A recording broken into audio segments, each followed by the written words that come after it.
was once a hero admired by all, personally sending vicious criminals to prison. He thought those criminals would be sentenced to death. But to his surprise, due to the negligence of officials, even more innocent people lost their lives. In order to punish the criminals himself, he became the warden that everyone feared. Not long ago, a news report was airing on TV. The terrifying criminal Hwang Seung-won had finally been captured. The judge decisively sentenced him to death. To escort such a dangerous prisoner, South Korea dispatched heavy security, all for the purpose of sending him to Ruculus prison, a place that held countless criminals. Hwang Seung-won would be locked in the deepest dungeon. The heroes who had given their lives in capturing Hwang Seung-won would also be honored with a hero's burial. Their funeral was scheduled for tonight. Upon seeing the news, the man lowered his head powerless. Just then, someone entered the hospital room and turned off the television. Seo Gang-yu, you're still injured. Get some rest first. It was Seo Gang-ho, a guard at Ruculus prison, and his older brother. The two were silent for a long time. Suddenly, the man spoke. Brother, someone like Hwang Seung-won should be dealt with by my own hand. Have you forgotten your promise? Hearing this, Seo Gang-ho was lost in memory. A hero's duty is to save people, not to kill. No matter how great a criminal's sin, they should face justice through the law. Honestly, I agree with that. Only the law can deliver the final judgment to a criminal. Hwang Seung-won's execution is scheduled for next week, and I'll personally give the order. As a hero, you fulfilled your mission. Leave the rest to us, the wardens. For now, come with me and bid farewell to your fallen comrades. The scene shifts. The funeral is held as scheduled. The portraits of 5 heroes rest quietly before the altar. The 2 brothers bow in silence, the atmosphere heavy with grief. Time passes quickly. A week later, the day of Hwang Seung-won's execution arrives. But what Seo Gang-yu receives is news he can hardly bear. His brother has died. The criminal who is supposed to face justice still lives, but the enforcer is gone. Seo Gang-yu is overwhelmed with guilt and self-reproach over his brother's death. Just as he sinks into regret, a woman pushes open the door. Let's talk. It is Jo Se-yoon, warden of Ruculus prison. Seo Gang-yu's eyes fill with hatred at the sight of her. Jo Se-yoon hands him a tablet. This is the footage of Hwang Seung-won's execution. The video plays. Hwang Seung-won is escorted by prison guards. He turns his head toward the guard beside him. You look a lot like Seo Gang-yu. Are you brothers? Why did he become a hero while you're just a guard? Seo Gang-ho's face remains expressionless, offering no response. But Hwang Seung-won continues on his own. Do you know what it feels like after you kill someone? Seo Gang-ho pauses for a moment. Aren't you a guard? You've killed before, right? I'm just curious how you felt. Don't be nervous. I'm just a little disappointed. Disappointed? Why are you disappointed? As soon as you touch them, they'll explode. I'll die right here too. Hwang Seung-won's words leave Seo Gang-ho conflicted. He knows the man is not sane, but at the moment of execution, guilt still gnaws at him. After all, it is a life. Looks like you're really not cut out to be a prison guard. Again, Seo Gang-ho remains silent. Soon, Hwang Seung-won is brought into the execution chamber. Prisoner Hwang Seung-won, do you have any last words? If not, the execution will proceed. When the countdown ends, several guards press their buttons at once. At that moment, the footage abruptly cut out. Jo Se-yoon continued with the rest of the story. In the final second of the execution, something completely unexpected happened. As the guards pressed the buttons, the prison was suddenly plunged into darkness. For reasons unknown, all the devices attached to Hwang Seung-won failed at once. Instead, he became strangely exhilarated. It seems only he can kill me. In an instant, a cloud of white vapor swept through the entire room. Hearing the commotion, the guards immediately hit the ground to take cover. Someone hurriedly reported the situation over the radio.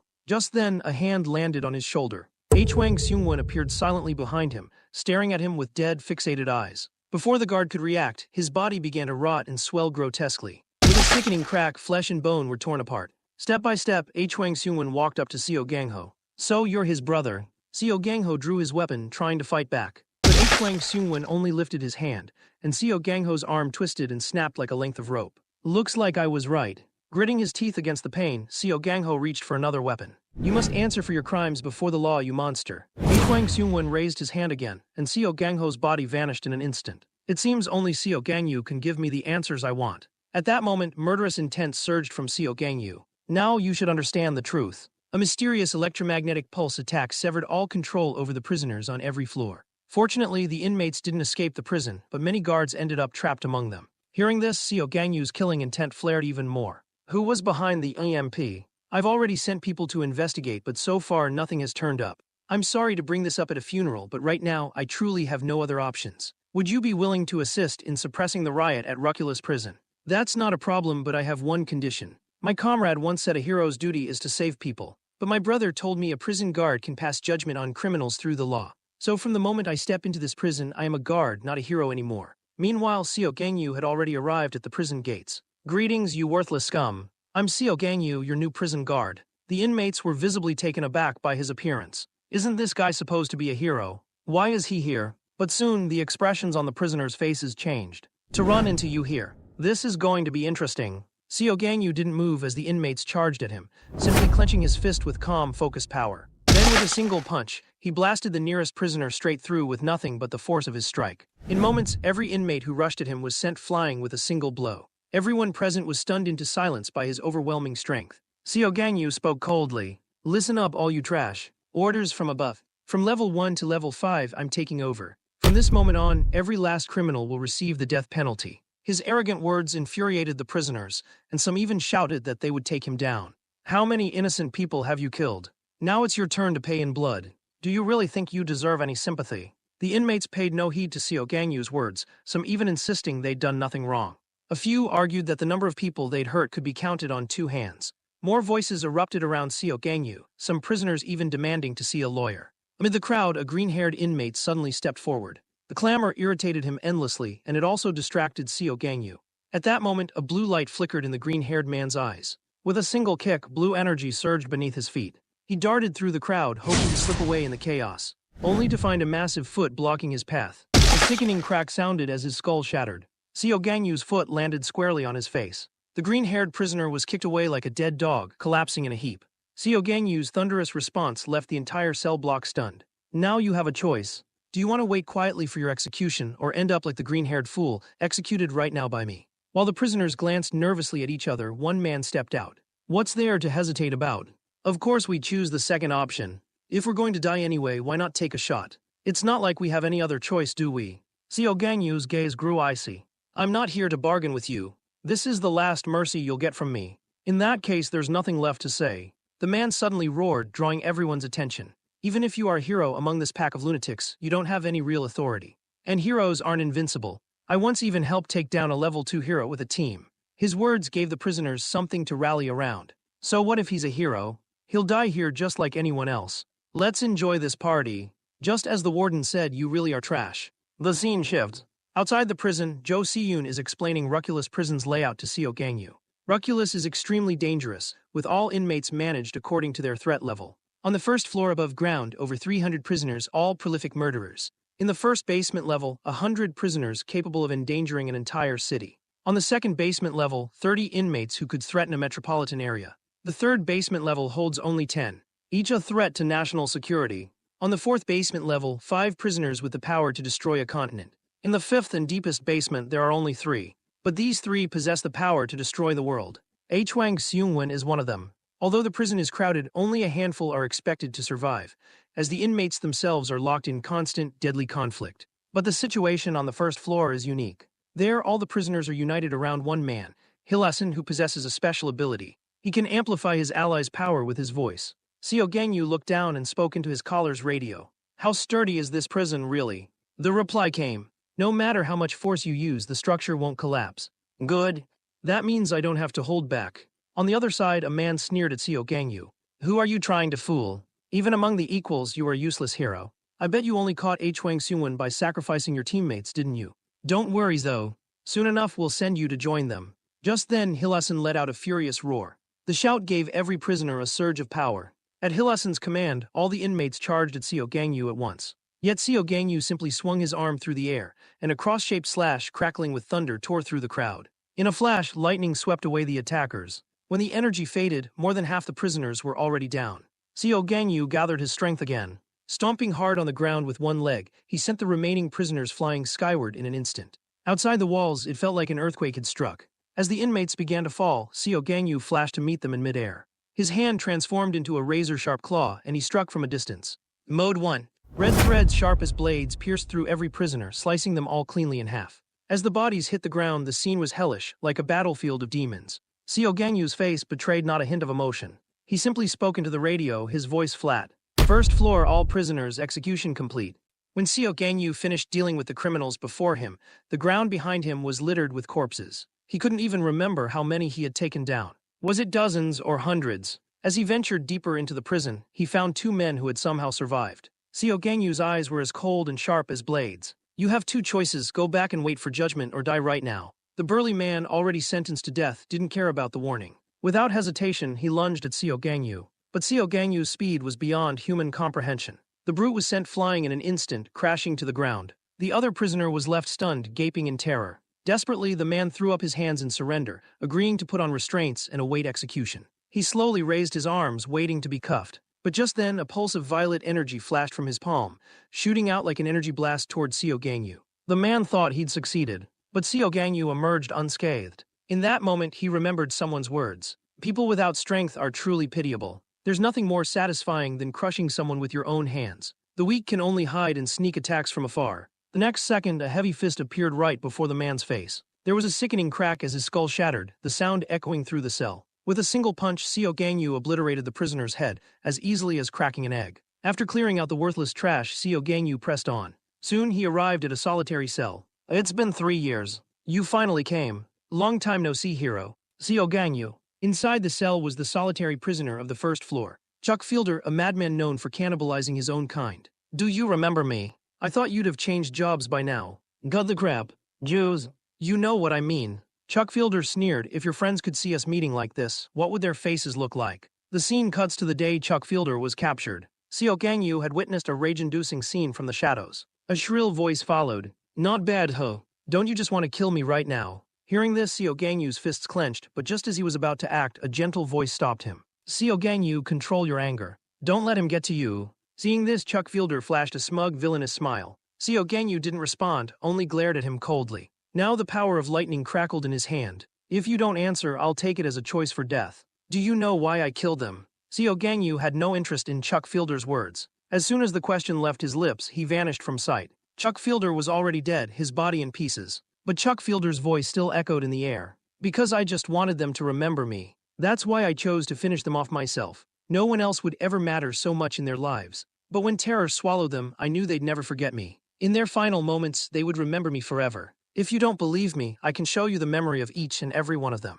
Or you can just look at one. As Chuck Fielder finished speaking, a figure slowly began to take shape. But just as it started to form, his arm was suddenly severed. I'd love nothing more than to shut your lying mouth myself. What's wrong? Do you not even have the guts to face me now? Chuck Fielder was unfazed by Xiao Gangyu's threat. He kept probing, trying to tear open Xiao Gangyu's weakest spot. Do you remember me? And those who died for you? Xiao Gangyu's expression grew even darker. People like you aren't worth remembering. Trash like you is beneath contempt. At that moment, something strange happened. Before Xiao Gangyu's eyes, a crowd of the dead suddenly appeared. All of them called out to him in unison. For a brief moment, Xiao Gangyu was caught off guard. But he quickly regained his composure, not lingering even a second on these old friends. He knew it was all just an illusion. This pathetic trick of yours is about over, isn't it? Chuck Fielder hesitated, caught off guard. I don't believe you really dealt with them. Xiao Gangyu just sneered.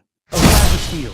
He was already behind Chuck Fielder. The blade in his hand reflected a pale, terrified face. Drops of fresh blood still dripped from the mirrored edge. Did you really think your illusions could fool me? Besides, the man I am now is a prison guard, not a hero. You're not just a guard, you're a monster.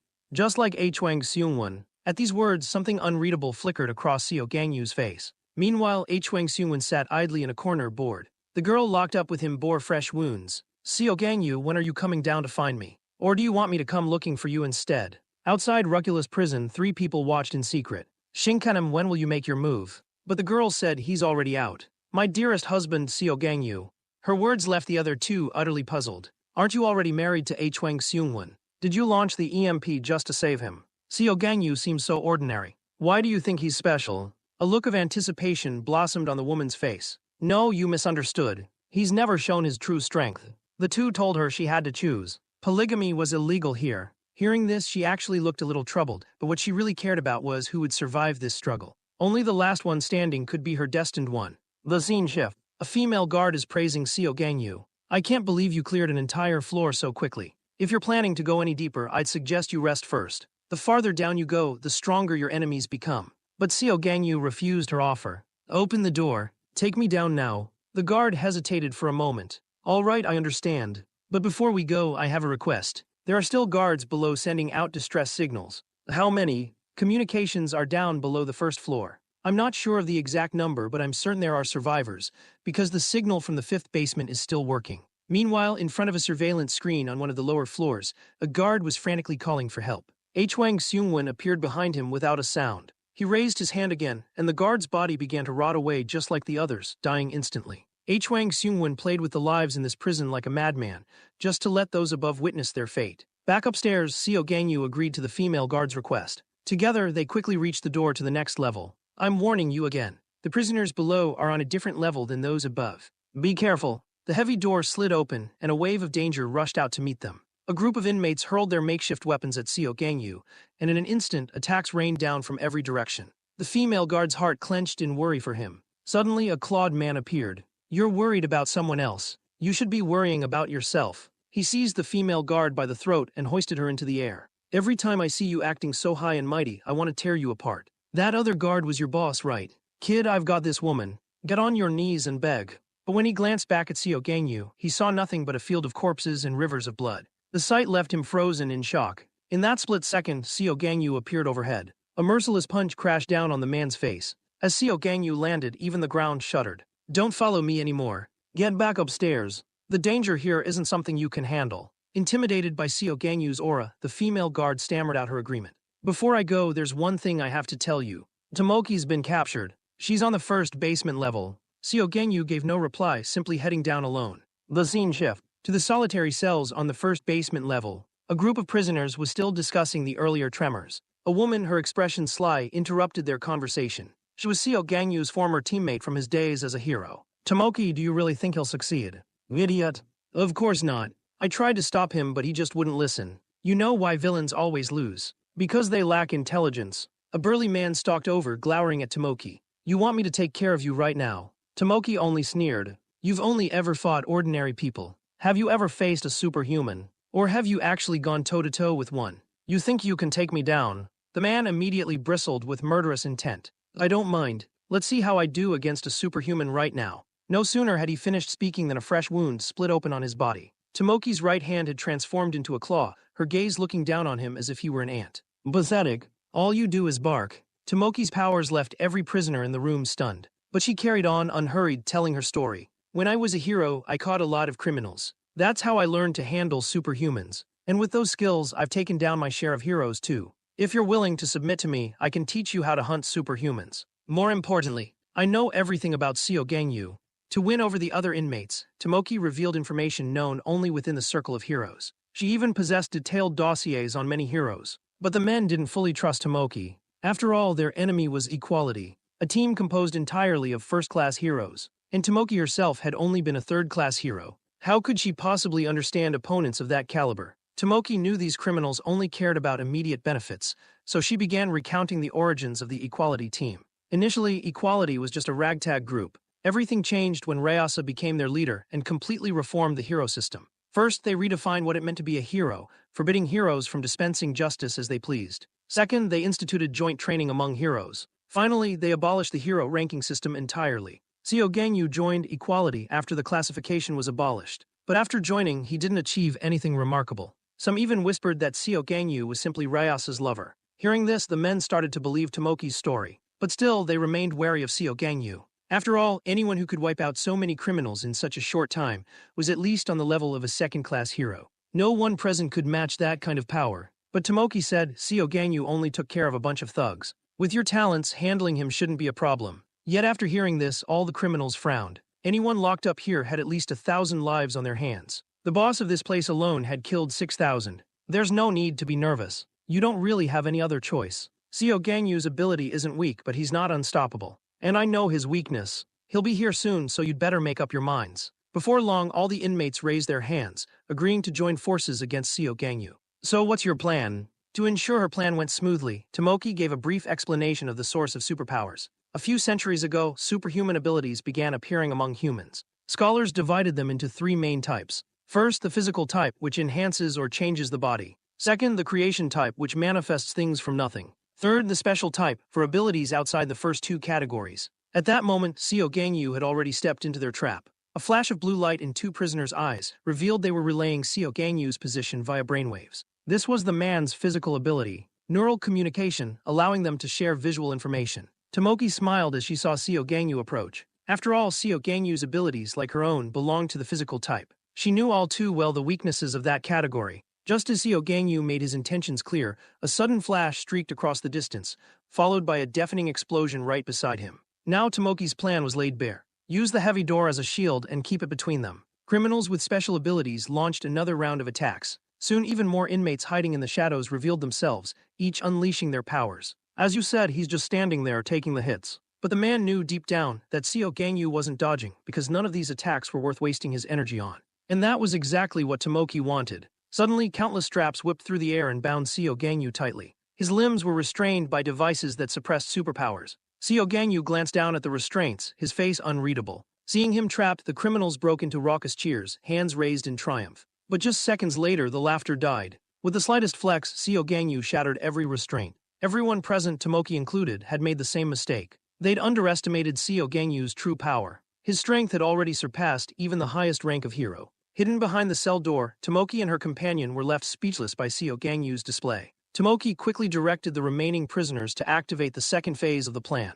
They seized the surviving guards, trying to use them as hostages to threaten Seo Gangyu, hoping to hold him back. But Seo Gangyu merely twitched his finger, and red threads instantly ensnared every criminal around him. This was Tomoki's second mistake. They didn't truly understand Seo Gangyu's abilities at all. While his powers appeared to be physical, they were in truth far more unique and dangerous. Now hidden behind the heavy prison door, the criminals panicked, torn over whether to activate the control device. Desperate to survive, they gambled everything. Some began to threaten Seo Gangyu, warning him not to make any rash moves or they'd trigger the device. Suddenly, Seo Gangyu conjured a massive sword out of thin air, its blade flickering with a menacing dark red glow. He swung the sword at the prisoners. A murderous arc of energy sliced several inmates clean in half. The barrage of reversals left the man in utter shock. "You damned woman! What else are you hiding?" But Tomoki's face was dark, ignoring his curses altogether. She was still puzzling over how Seo Gangyu had broken the suppression device, while the man's insults only grew louder. Finally, the constant abuse pushed Tomoki over the edge. In a fit of rage, she pierced his heart with one clawed hand.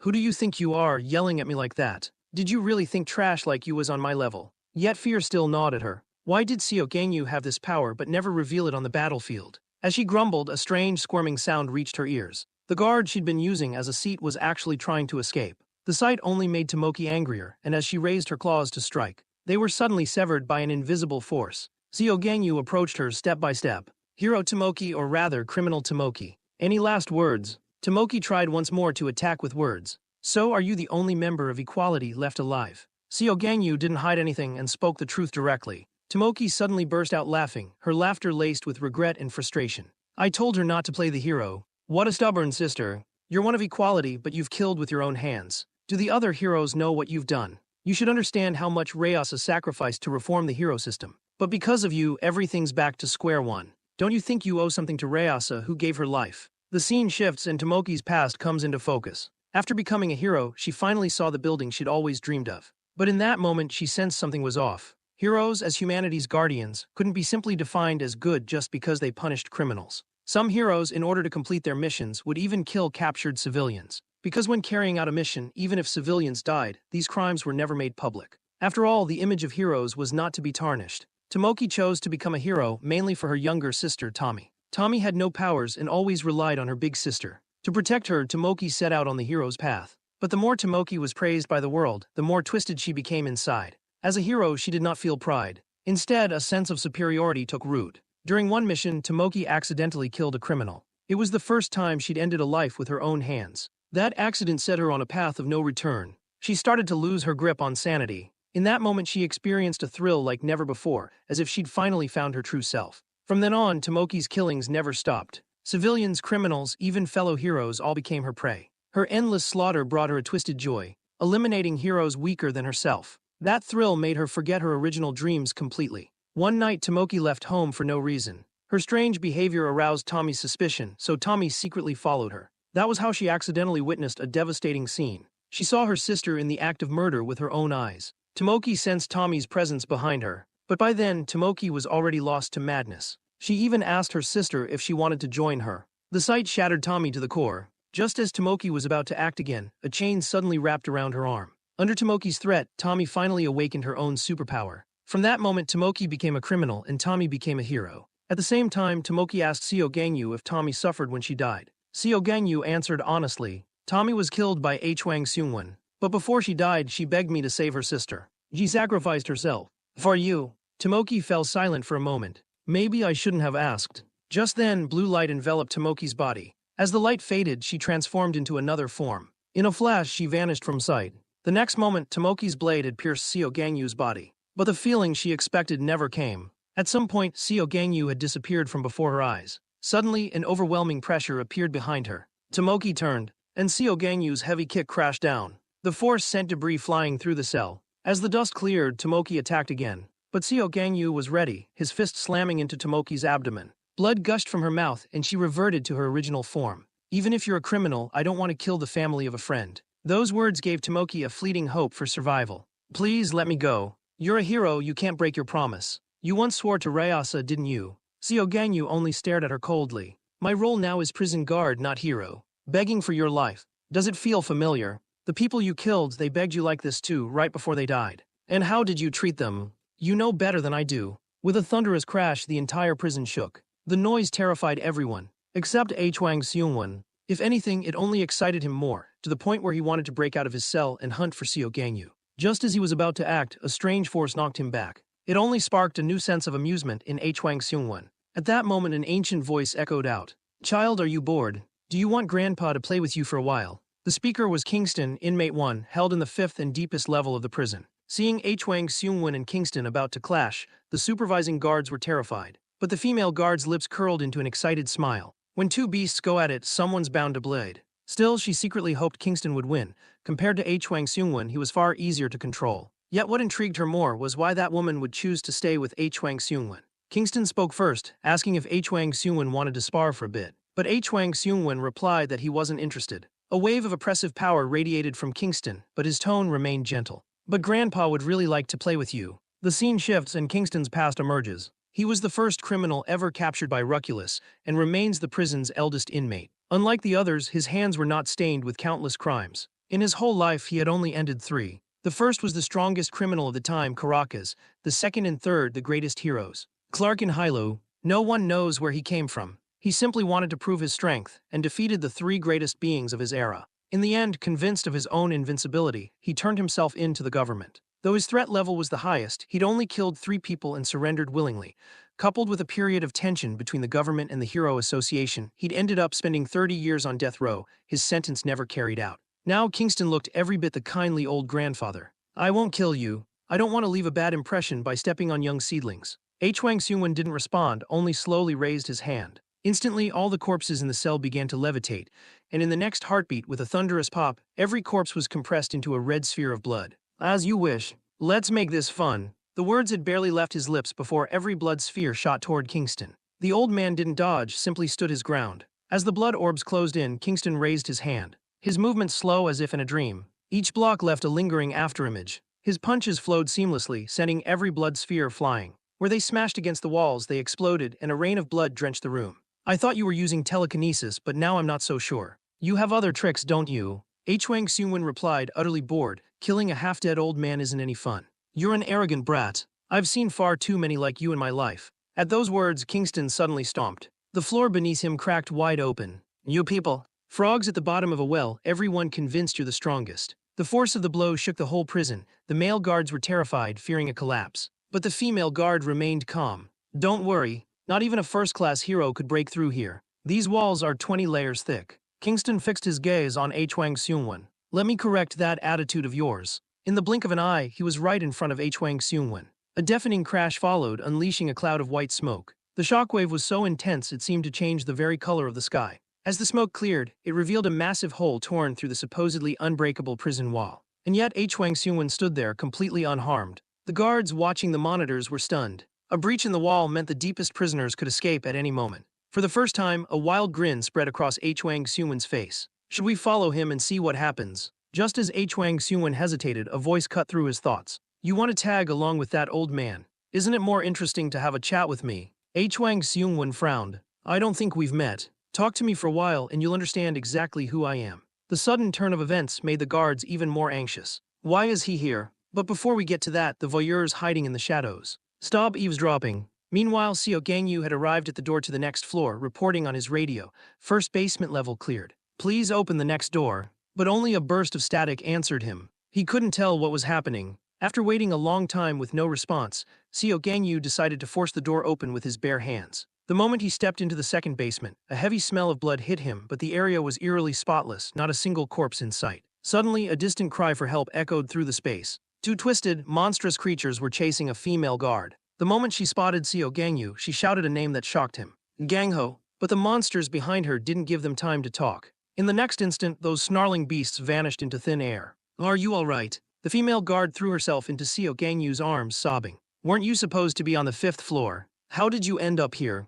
Did you finally awaken your superpower? Why did you keep it hidden for so long? That's when Seo Gangyu realized. She thought he was her brother. My name is Seo Gangyu. I'm Seo Gangho's younger brother. The guard froze. You're the hero Seo Gangyu. But why are you wearing a guard's uniform? So you're my brother's colleague. This place is too dangerous. You need to get out of here. But before you go, can I ask, who are you really? The woman smiled. It's our first meeting. I should introduce myself. I'm your sister-in-law. You and your brother are so alike. Hearing this, Seo Gangyu felt a shock in his heart. At the same time, in a cell on the second basement level, it seems a new presence has arrived. At that moment, Seo Gangyu looked at his sister-in-law in disbelief. I only knew my brother had a girlfriend. I never heard anything about a wedding. Hong Jia scratched her head sheepishly. Actually, here in this place, I'm already carrying Seo Gangho's child. Seo Gangyu was stunned. Are you serious? I'm not even 2 weeks pregnant yet, so it's normal you can't tell. Once the Hwang Seungwon situation is resolved, I'll explain everything to you.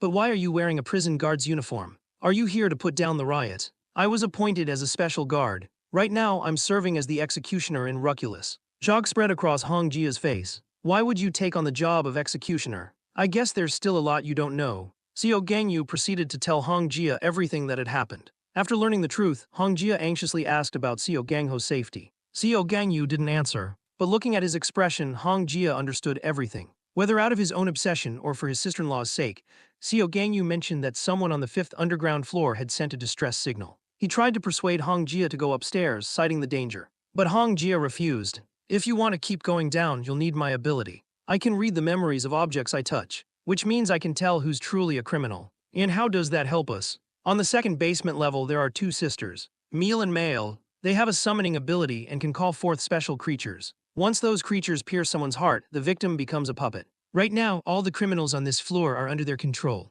I know those abilities. They're disciples of that sorcerer. But if that's all you can tell me, then I still need you to leave. You might not realize it, but even some of the guards have become puppets. You won't be able to tell them apart. But I can by reading their memories. Seo Gangyu frowned. If they're puppets, doesn't that mean they're as good as dead? Hong Jia shook her head. They're still alive. If the puppet state is broken, they'll return to normal. But you know as well as I do, the sisters won't spare any guards whatever happens. Hong Jia's voice was resolute. She would do everything she could to persuade them. Before I'm a mother, I'm a guard. My duty is to protect this place. Seo Gangyu fell silent. He raised his hand. Suddenly, several red threads wrapped gently around Hong Jia. With Seo Gangyu's power, she was lifted into the air, floating safely. This is my ability. Don't worry. It'll protect you and keep you from harm. He didn't explain further, simply moved forward. Soon they encountered a group of radiant, haloed puppets. These are Meal's creations. Many of these puppets were once guards. Guards, where are they? Hong Jia activated her power. Psychometry. She quickly pinpointed the last two puppets in the group and relayed their locations to Seo Gangyu. She was about to analyze the differences between the puppets further, but Seo Gangyu abruptly severed her vision and blocked all sound. In order to subdue the criminals quickly, Seo Gangyu had no choice but to use such extreme means. He knew that in this moment there was no distinction between guard and criminal. He unleashed his power. Countless red lines shot forward, binding the two identified puppets. The rest of the puppets surged toward him, attacking as one. With a single punch, he shattered a puppet's head. More puppets swarmed him. Seo Gangyu lashed out again, the force of his blows sending them flying. In just a few moves, he had cleared the air of puppets. Not far away, someone was watching through a crystal ball. The very sisters Hong Jia had mentioned. This stranger, his strength seems even greater than our teacher's, maybe even stronger than that woman's. Seo Gangyu released the restraints on Hong Jia. Hong Jia, still shaken, demanded, "Why did you lock me up? What just happened?" It was clear she'd been deeply frightened. Seo Gangyu replied calmly, "I should have told you earlier. The guards have already been isolated, and the other criminals have all been executed by me." Executed? Hong Jia froze. But executions are supposed to happen on the 5th floor, aren't they? Do you mean you killed them yourself? That's right. Is there a problem? Was this your own idea or were you ordered to do it? Seo Gangyu answered without hesitation, both. Hong Jia fell silent for a moment, her expression tinged with worry. Seo Gangho mentioned you before. Are you really alright? I'm just doing my duty as a guard. There's nothing wrong with that. Hong Jia suddenly grew agitated. A guard's duty isn't to kill. We're supposed to rehabilitate them. Seo Gangyu's expression darkened and he cut her off coldly. Don't talk to me about ideals. I know exactly what I'm doing. Everyone locked up here is a mass murderer. Whether I'm a guard or a hero doesn't matter anymore. What I regret is not realizing sooner that these people were beyond saving. I should have wiped out every last one of them who'd forfeited their right to be human. Hong Jia's voice trembled, whether with fear or shame it was hard to say. But they're still people. Seo Gangyu's anger flared again. Do they really deserve to be called human? Every criminal on this floor has thousands of lives on their hands. I executed them because that's what they deserved. You have psychometry. You can sense their emotions. You think they all have stories. But have you ever thought about the stories of their victims? They were all sentenced to death anyway. Does it really matter who carries it out? Hong Jia tried to argue again, but Seo Gangyu cut her off. If you're going to try to stop me, I'll have to send you back up. Right now, I just want to handle things my own way. The two fell into a heavy silence as they pressed onward. Suddenly, a group of puppets blocked their path. Are any of those puppets guards? Seo Gangyu asked. Hong Jia quickly answered, the last three. Seo Gangyu immediately dropped into a fighting stance. Hong Jia looked at him and muttered under her breath. If Seo Gangho knew about this, it would break his heart. At the mention of Seo Gangho, a murderous light flashed in Seo Gangyu's eyes. By then, the puppets were almost upon them. Seo Gangyu, distracted, failed to dodge in time. Just as a sword was about to pierce him, the supposedly unbreakable blade suddenly snapped. Hong Jia's words echoed in his mind, his face twisting with rage as power surged through his body. In that instant, he transformed into something monstrous. All the frustration he'd bottled up finally burst free. Now, all he wanted was to destroy everything in front of him. Seo Gangyu unleashed his power. Countless dark energy spheres materialized behind him. At his command, the spheres shot toward the puppets. The cell rang with the sound of violent impacts. Blood rained down on him from above, but he stood there, lost in thought. From afar, another group watched his every move. He's getting more and more impressive. As Seo Gangyu dispatched the last of the puppets, only the final three guard puppets remained before him. Suddenly, a tremendous crash drew Seo Gangyu's gaze. Meal and Male appeared before him, a gigantic beast looming at their backs. I never expected the two of you would dare come meet me alone. The moment the sisters saw Hong Jia, they immediately demanded, why didn't you come find us? You should have been sent to heaven by now. Seo Gangyu cut them off. Release your power right now. Return the guards to normal. If you cooperate, I can let you leave with dignity. No pain. Can't you just give us a chance to live? You know perfectly well how this ends for you. The criminals above. I only put control devices on them. But you two, you're in no position to bargain with me. Mr. Seo Gangyu, I heard you used to work with our teacher. And that woman who caught us. But your presence is different. You're like a bloodthirsty beast. When you die, you'll go straight to hell. Seo Gangyu shifted into a fighting stance. Then let's see who gets there first. If you promise to let us go, I'll release my power immediately. Seo Gangyu refused without hesitation. Seeing the tension rise, Hong Jia hurriedly warned the sisters not to provoke Seo Gangyu, or things would only get worse. If you put on the control devices now, there might still be a way out. Meal replied, I haven't committed any capital crimes. Hong Jia, you know our situation better than anyone. So I refuse your offer. Seeing Hong Jia rebuffed, Seo Gangyu remarked without sympathy, I told you this path wouldn't work. I don't negotiate with criminals. Even if you're monsters, I'll make you taste pain. We don't want to fight you. Why not hear us out first? Seo Gangyu refused again. As Hong Jia tried to reason with him, Seo Gangyu abruptly shut off all her senses. At the same time, he unleashed his power, hoisting the sisters high into the air, tightly bound. The more they struggled, the tighter the bonds became. Watching their helpless struggle, Seo Gangyu remembered someone who'd once taught him many ways to torment people. He hadn't expected to actually use those methods one day. The sisters cried out together, we're human, not monsters. Just people with a special power. As they spoke, yellow light flickered across their bodies. The moment the words left their lips, the sisters vanished, replaced by two unfamiliar criminals. Seeing this, Seo Gangyu's eyes grew cold as ice. In a blink, the new criminals were reduced to puddles of blood. Even then, the sisters' voices echoed in the room. Why must people call us by different names? How are we any different from them? Suddenly, more puppets appeared before Seo Gangyu. A crushing aura exploded from him. In just a single breath, he obliterated every puppet. His movements too fast for the eye to follow. Male stared in shock, unable to believe her puppets had been destroyed so quickly. Meanwhile, Meal's summoned beast was still trying to break through the prison wall. After seeing Seo Gangyu's power, Male didn't hesitate any longer. She began chanting a spell, a small magic circle glowing in her hands. The next moment, she fused the circle into a magic orb. Soon after, a massive magic circle manifested before Seo Gangyu. As it activated, countless halos appeared, and hideous monsters poured forth from each one. Male's voice rang out again. This is a summoner's power, but compared to real humans, it's nothing at all. Before she could finish, Xiao Gangyu's fist slammed into the nearest monster. The rest barely had time to react before he kicked them aside. In an instant, Xiao Gangyu's fingers morphed into claws and he tore through the horde. Everything in his path sliced clean in two. Once the monsters were cleared, Xiao Gangyu began hunting for the sisters. Seeing their creatures wiped out again in the blink of an eye, Male anxiously asked Meal how much longer it would take to break the wall.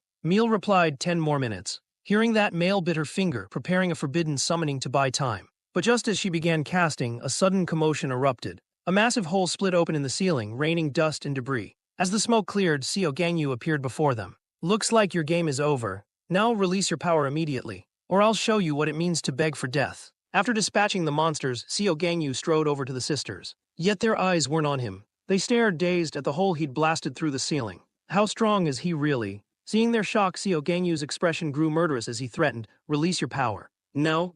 Suddenly, Meal raised her hands. Magical circles appeared out of thin air on the ceiling above. Xiao Gangyu looked up to see several angelic beings emerge from the circles. Michael, Gabriel, Raphael, and Uriel. Without warning, a cross-shaped slash split the air. As Xiao Gangyu landed, the newly summoned angels were instantly cleaved into countless fragments. The two girls stared speechless at the scene before them. In the next instant, Meal conjured another magic circle. This time, one that controlled the minds of the guards. Within moments, a ring of guards had gathered protectively around Meal. Stay back. If you don't let us leave, these guards will die because of you. If you don't release your power, your sister will die by your hand. No sooner had Xiao Gangyu finished speaking than Meal heard her sister's anguished scream. At some point, Male had already fallen under Xiao Gangyu's control. Now you have only one choice. Otherwise, your sister will die in agony. Suddenly, Xiao Gangyu released his hold on Male, letting her experience what it truly meant to wish for death. Her heart-rending screams left Meal completely shaken. Seems you're still not willing to give up. Before Xiao Gangyu could finish, Meal fell to her knees.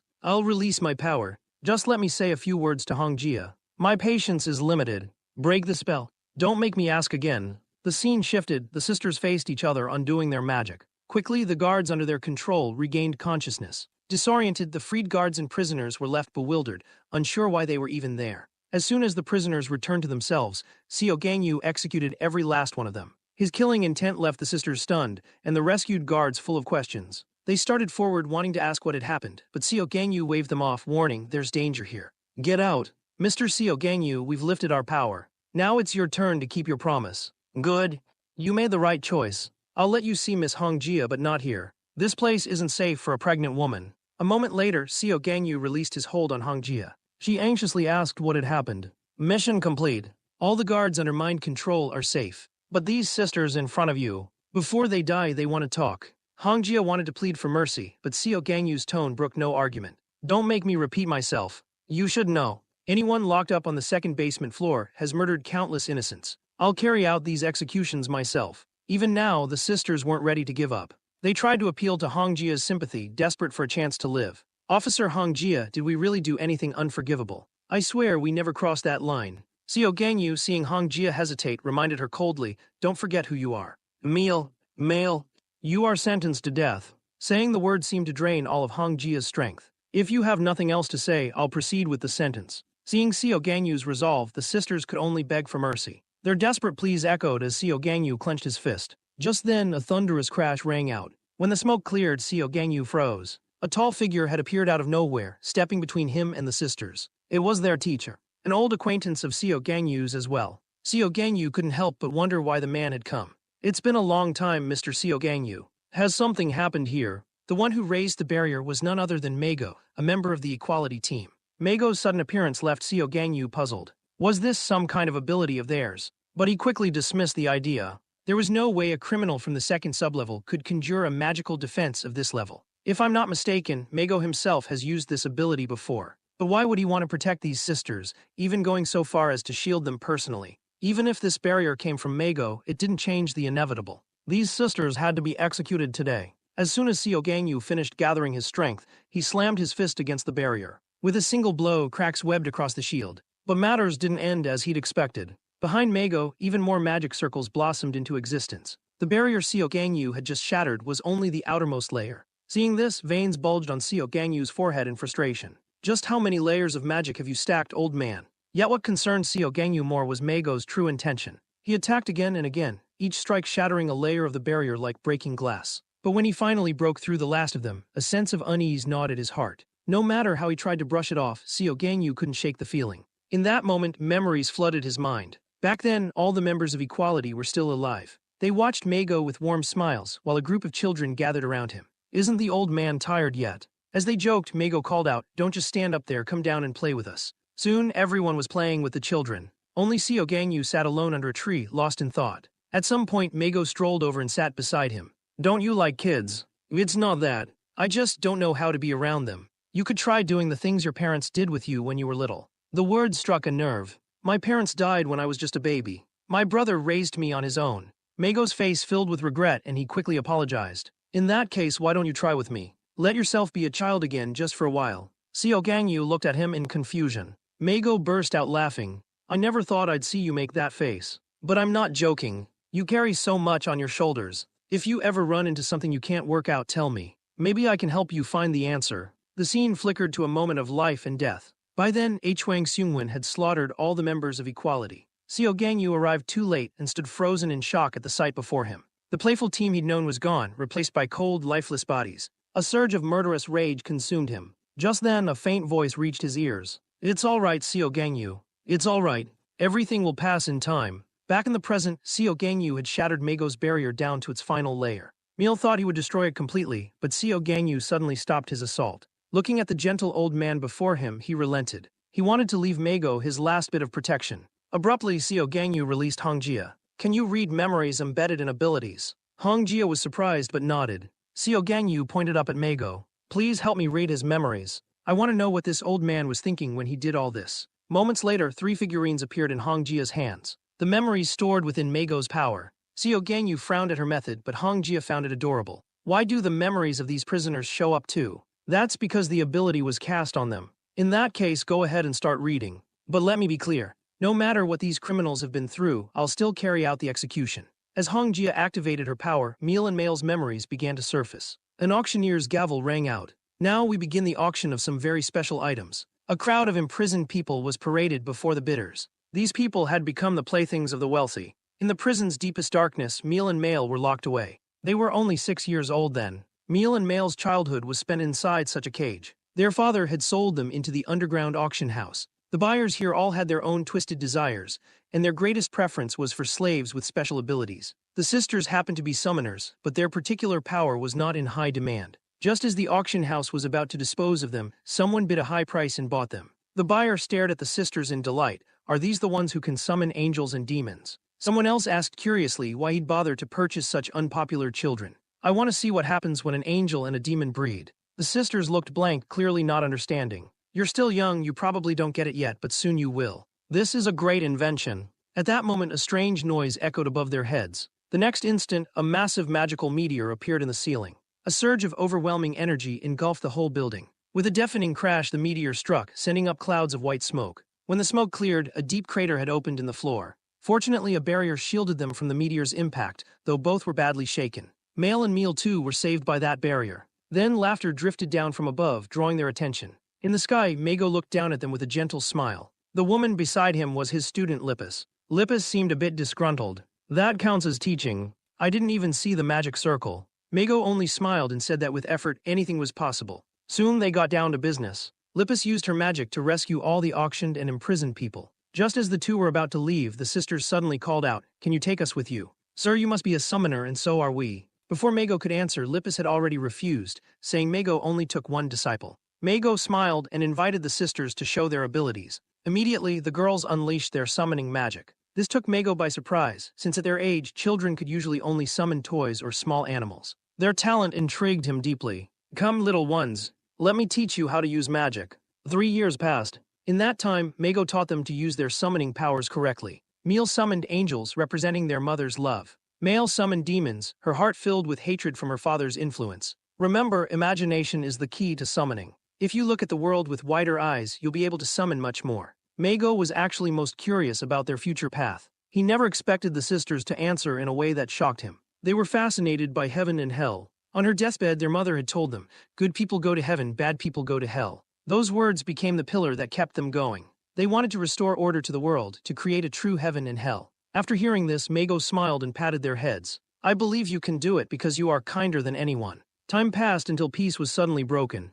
Lippus rushed to find Mago. The Hero Association is asking for your help. The Hero Association. They ignored all my advice and now they come to me. Lippus's next words made Mago's heart sink. A Swede has appeared and he's in Finland. At this, Mago's eyes widened in shock. Bring meal and mail to me. I have some things to tell them. The sisters, hearing that Mago was leaving, anxiously asked when he'd return. This opponent is formidable. I may be gone for years. Before leaving, Mago handed them a gift. My power is woven into your clothes. If you go to the shelter, the people there will take care of you. Don't be sad. We'll meet again. Until then, I hope you'll grow into truly kind people. After Mago left, the sisters didn't go to the shelter. Instead, they chose to live in seclusion, training their abilities in a remote place. They began to ponder a difficult question. What kind of power does it take to be truly good? What is good and what is evil? How should their powers be used? They pondered for 2 years but still couldn't find a clear answer. In the end, they returned to their hometown, determined to judge good and evil in their own way. From then on, they created their own heaven and hell.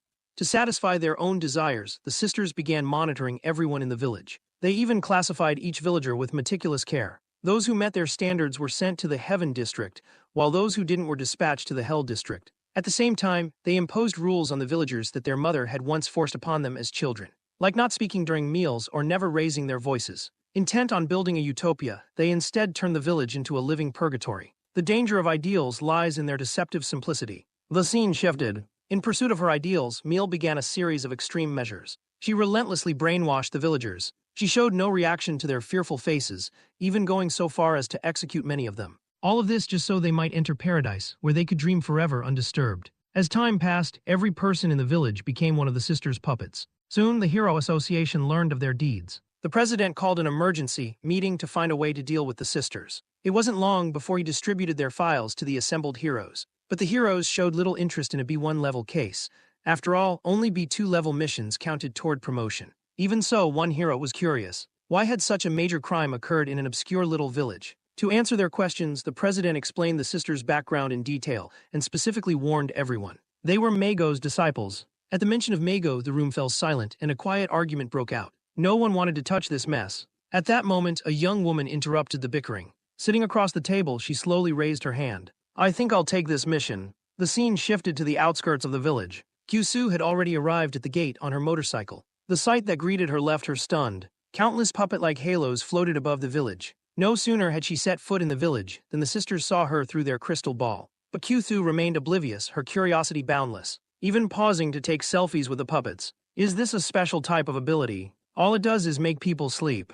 As she admired herself, a strange voice sounded behind her. The sisters suddenly appeared at her back, startling Kyusu out of her wits. Why are you here, stranger? Kyusu didn't answer directly. Instead, her face lit up with curiosity. Is your ability a special category? Can you explain it to me? Does Mago know about your power? From the look on your faces, you haven't told him, have you? The moment they heard Mago, the sisters became wary. How do you know that name? Who are you?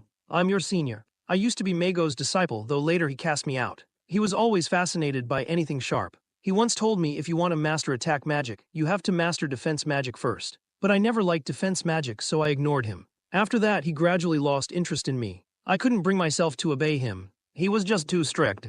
As Kyusu finished, her composure unraveled, tears streaming down her cheeks. He always said I had talent, always praised me with a smile. But in the end, he was the one who cast me aside. Seeing Kyuthur's emotional breakdown, the sisters shivered involuntarily. Suddenly, a storm of weapons materialized behind Kyuthu, flying at the sisters like she'd lost all control. Meal shouted desperately, trying to snap Kyuthu out of it, but it was useless. The berserk weapons tore through the puppets in a frenzy. In that moment, Kyuthu resembled a madwoman, muttering to herself with a twisted smile. He'll remember me again. Won't he? At this moment, she was like a wild beast completely out of control, with no regard for the value of life in her eyes. Meanwhile, the sisters used their abilities to escape to a relatively safe place, monitoring Kyuthu through their crystal ball. What they saw next made cold sweat trickle down their spines. Kyuthu was toying with the surrounding puppets like a devil, shouting excitedly, "This is even more fun than I imagined. I need more puppets. This little bit of amusement isn't nearly enough." Just as Kyuthu prepared to launch another attack, the sisters suddenly appeared to block her strike.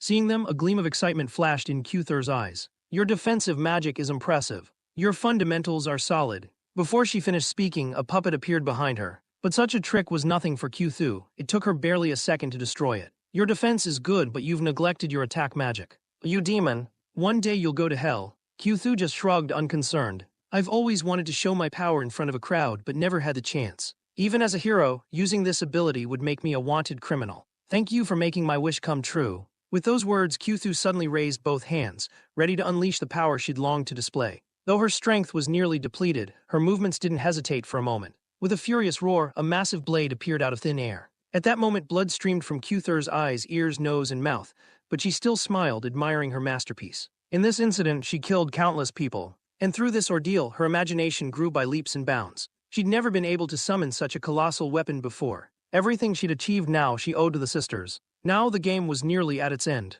Just then, a sudden change. An enormous maw appeared and swallowed Kyuthu whole. A rat-like monster materialized, summoned by Male. The reason Male could call forth this creature was that she too had endured the same pain. After defeating Kyuthu, Male was overwhelmed by intense discomfort, muttering over and over, "I killed someone." Fortunately, Male gently comforted her, reminding her the dead was a demon. The scene shifted. A year later, the sisters arrived in a new city, where they established an even larger utopia. Meanwhile, the Hero Association reopened their case. This time, the sisters' case was upgraded to B2 difficulty. When Meigo returned to the association after his mission, he caught sight of the sisters' file. The president's expression was grave as he questioned Meigo. Meigo was about to set off in search of the sisters, but the president stopped him. "This case will not be assigned to you. I heard you killed a Swede before coming back, but that doesn't seem to be the truth. You handed him over alive to the government. Given that, I have no reason to let you do as you please. Looks like we can't communicate any longer." As soon as Meigo finished speaking, the president slammed his hand on the table. "I said you can't take this case. That's enough. You're nothing but a power-hungry maniac now." As the two reached an impasse, a voice broke through their argument. "Enough, both of you." Reasa approached. "I'll go in Meigo's place." The president agreed immediately. This would be the perfect opportunity for Reasa to earn a promotion. As she was leaving, Reasa suddenly called out to Meigo. Her silhouette, bathed in the sunset, stood against the setting sun like a guardian emerging from the night. She told Meigo, "Trust me. I'll do my best to persuade them." The scene shifted once more. In that new city, the sisters, sensing another intruder through their crystal ball, exchanged glances. How much sin does this invader bear on their shoulders this time? At that moment, Reasa had already arrived in the city where the sisters were hiding. 3 puppets floated before her, the bodies of heroes who had previously attempted this mission. Fortunately, though they'd lost consciousness, at least they were still alive. The sisters suddenly appeared, confronting Reasa and demanding her purpose. "My name is Reasa. I'm a hero and I've come to take you back." The moment the word hero left her lips, the sisters' eyes flashed with wariness and hostility. A magic circle bloomed in Male's hand, and countless monstrous creatures materialized behind them. "Please leave now, otherwise you'll be sent straight to hell." "I'm willing to go back," Reasa replied, "but in return I want you two to come with me." The scene shifted. The fight had already begun, but Reasa's strength was overwhelming. The sisters quickly wiped out all her summoned beasts. "You're both good children," Reasa said softly. "In your attacks I sensed no intent to kill. If everyone who came for you was as kind as you are, things wouldn't be so complicated. You've defeated those who stood in your way, but even as you did, you wondered if you were in the right." With Reasa drawing closer step by step, fear flickered in the sisters' eyes. "Don't be afraid. I won't hurt you. But what you've done is still wrong. Your teacher is heartbroken." At the mention of teacher, the sisters froze. "Don't put your faith in impossible dreams anymore." Just then, a gentle hand reached out. "Let me release your power. Let's go back together. Your teacher is still waiting for you." Something in Reasa's warmth made the sisters choose to trust her. Soon after, Meigo appeared behind them. The moment they saw him, the sisters threw themselves into his arms. "Teacher, we actually have a special power. But our mother told us never to let anyone know. Teacher, we heard you only accepted summoners as students. Is that true?" Meigo was surprised. "Who told you that?" "A hero named Kyusu. That's what she said." "I see. Actually, I never took her as a disciple. I only met her once at the association, gave her a little advice, that's all." On the way back, the three of them chatted about all that had happened over the years. The sisters talked about how hard they tried to grow to be good girls, and wondered aloud why people always misunderstood them. But even now, they didn't fully understand themselves. Watching the sisters as they drifted off to sleep, Reasa approached Meigo. "Looks like you've finished talking, haven't you? Reasa, can you entrust them to me?" "Meigo, you know what they've done. By law, forgiveness is nearly impossible for them. They've just lost their way. If you let me take them, I'll help them find the right path. You know this is hard for me too. The law now allows the death penalty for minors, but the law is the law. That's my bottom line. A hero's duty isn't to reform criminals. I understand your struggle, but this world is full of problems. Meigo, will you work with me to change it?" Meigo was stunned. "What do they have to do with that?" "Because I'm going to change this world." "I agree, but I have one condition. Until they're adults, please don't let them die. Let me use my power to protect them." Reasa agreed to his request. "Let this power guard them until they grow up. Before they do, we will change the world." The scene shifted. Seo Gangyu finished listening to the sister's story. That familiar question echoed again, reminding him of Rayasa. Will you help me change the world? The sisters, seeing Seo Gangyu, rushed to explain. We only judged by our own rules. Isn't the law just another set of rules for this world? Seo Gangyu said nothing, only lowered his head in silence. Hongjia tried to persuade him, but before she could finish, Seo Gangyu used his power to restrain her. He pressed forward, his aura closing in step by step. We did nothing wrong, please let us go. Don't come any closer, I've thought it over again. I think we really did do something wrong. Seo Gangyu remained silent, walking right up to the sisters and raising his fist. Now the sisters could feel the terror of death. Mago's apparition slowly faded away. Seo Gangyu's fist fell and the entire prison shook with the force. Moments later, the sisters were miraculously unscathed. Seo Gangyu's fist had stopped just in front of them. His face was twisted with rage, as if wrestling with his own conscience. And then everything changed. With a piercing scream, the sisters were instantly torn apart. A woman in a gown holding a bouquet of flowers appeared before him. Seo Gangyu stared stunned as the sisters were ripped to shreds. Why do you think so much? Thinking doesn't suit you. You're even more handsome than you look on TV. Hello, my husband. Your bride has arrived. Just as she was about to introduce herself, Seo Gangyu's fist was already flying toward her face. But that unstoppable punch was easily blocked by the man standing behind the woman. Cannies, don't be impulsive. He'll be your master soon enough. Let me introduce myself first. The woman had barely finished speaking when Seo Gangyu struck again. This punch nearly tore the air apart but was still stopped by the woman's power. You really have no patience, do you? Since we'll be spending a long time together, why not have a proper conversation? My name is Sinka. My ability is to manipulate space. I am the Eve of the new humanity. At that, Seo Gangyu froze. After a few moments of silence, he just muttered how tired he was. I'm just so tired, mentally exhausted. And now another crazy woman shows up. Sinka didn't seem bothered at all. I might be the most rational person in the world. Did you know? Humanity is teetering on the edge of extinction, regressing with every step. If things go on like this, we'll die out. Seo Gangyu, who do you think is the greatest threat to mankind? Is it those wicked criminals or the heroes of the past? Actually, it's neither. In my eyes, they're not even real threats. The true rot at the heart of humanity comes from those without power who call themselves ordinary people. These genes must be eliminated. Only superior genes deserve to be passed on. But because of the sacrifices of the strong, the genes that should have been wiped out have spread even further. Take Rayasa's second-generation equality heroes, for example. They had extraordinary genes and yet they're dead. According to nature's law, those who cannot evolve are meant to be eliminated. But they tried to defy the heavens. And you, Seo Gangyu, possess even more perfect genes. Right now, you're already enjoying the thrill of hunting the weak. From the moment I saw you, I was drawn to you. This prison is a gathering place for the superhuman new breed. If we clear out all the heroes who stand in the way of evolution, inferior humans will eventually disappear. We will build a world where only the strong survive. I call it Alpha World. Don't worry. If those heroes are willing to join us, we'll accept them too. We're not extremists. I'll avoid harming innocents as much as possible. But the birth of a new world inevitably will be written in blood. In the world I create, you'll be Adam of the new era. And I'll be Eve. The children we bear will lead humanity's evolution. At first, I thought Hwang Seungwon was Adam, which is why I saved him with an electromagnetic pulse. Seo Gangyu had seemed indifferent, but now his expression finally shifted. But the security in this prison was far stronger than I anticipated. No external attack could breach it.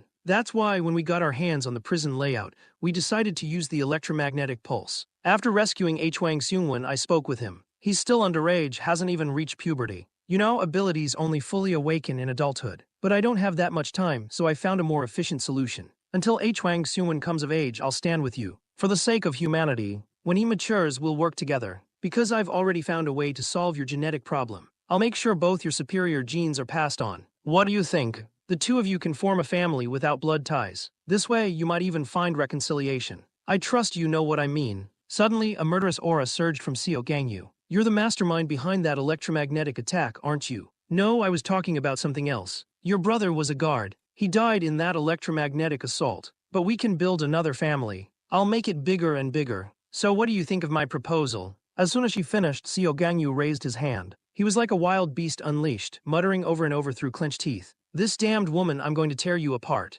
At this moment, he was like a maddened beast, tearing through the woman's spatial barrier with his bare hands. You really are dangerous. And full of energy, too. Before the woman even finished speaking, Seo Gangyu's attack was already upon her, but she diffused it effortlessly with her ability. Seeing how slippery she was, Seo Gangyu realized he was in for a tough fight. He immediately leapt into the air, looking for an opening. But the woman reappeared at altitude, teleporting with her spatial powers. Let's talk for a while. But before we talk, you need to calm down. With that, she vanished from sight. Xiao Gangyu unleashed his ability again, racing back to the prison at incredible speed. His killing intent had only grown stronger. In a blink, his signature cross-shaped slash cleaved toward the woman once more. At the same time, he flashed right in front of her. No matter how quick or ferocious Xiao Gangyu's assault, he still couldn't lay a finger on her. She could slip away at any moment, vanishing from his reach with spatial magic. Now the two of them seemed to be playing a deadly game of hide and seek. No matter how fiercely Xiao Gangyu attacked, he simply couldn't touch her. Far from unsettled, the woman seemed even more intrigued by his frustration. It's about to shut down.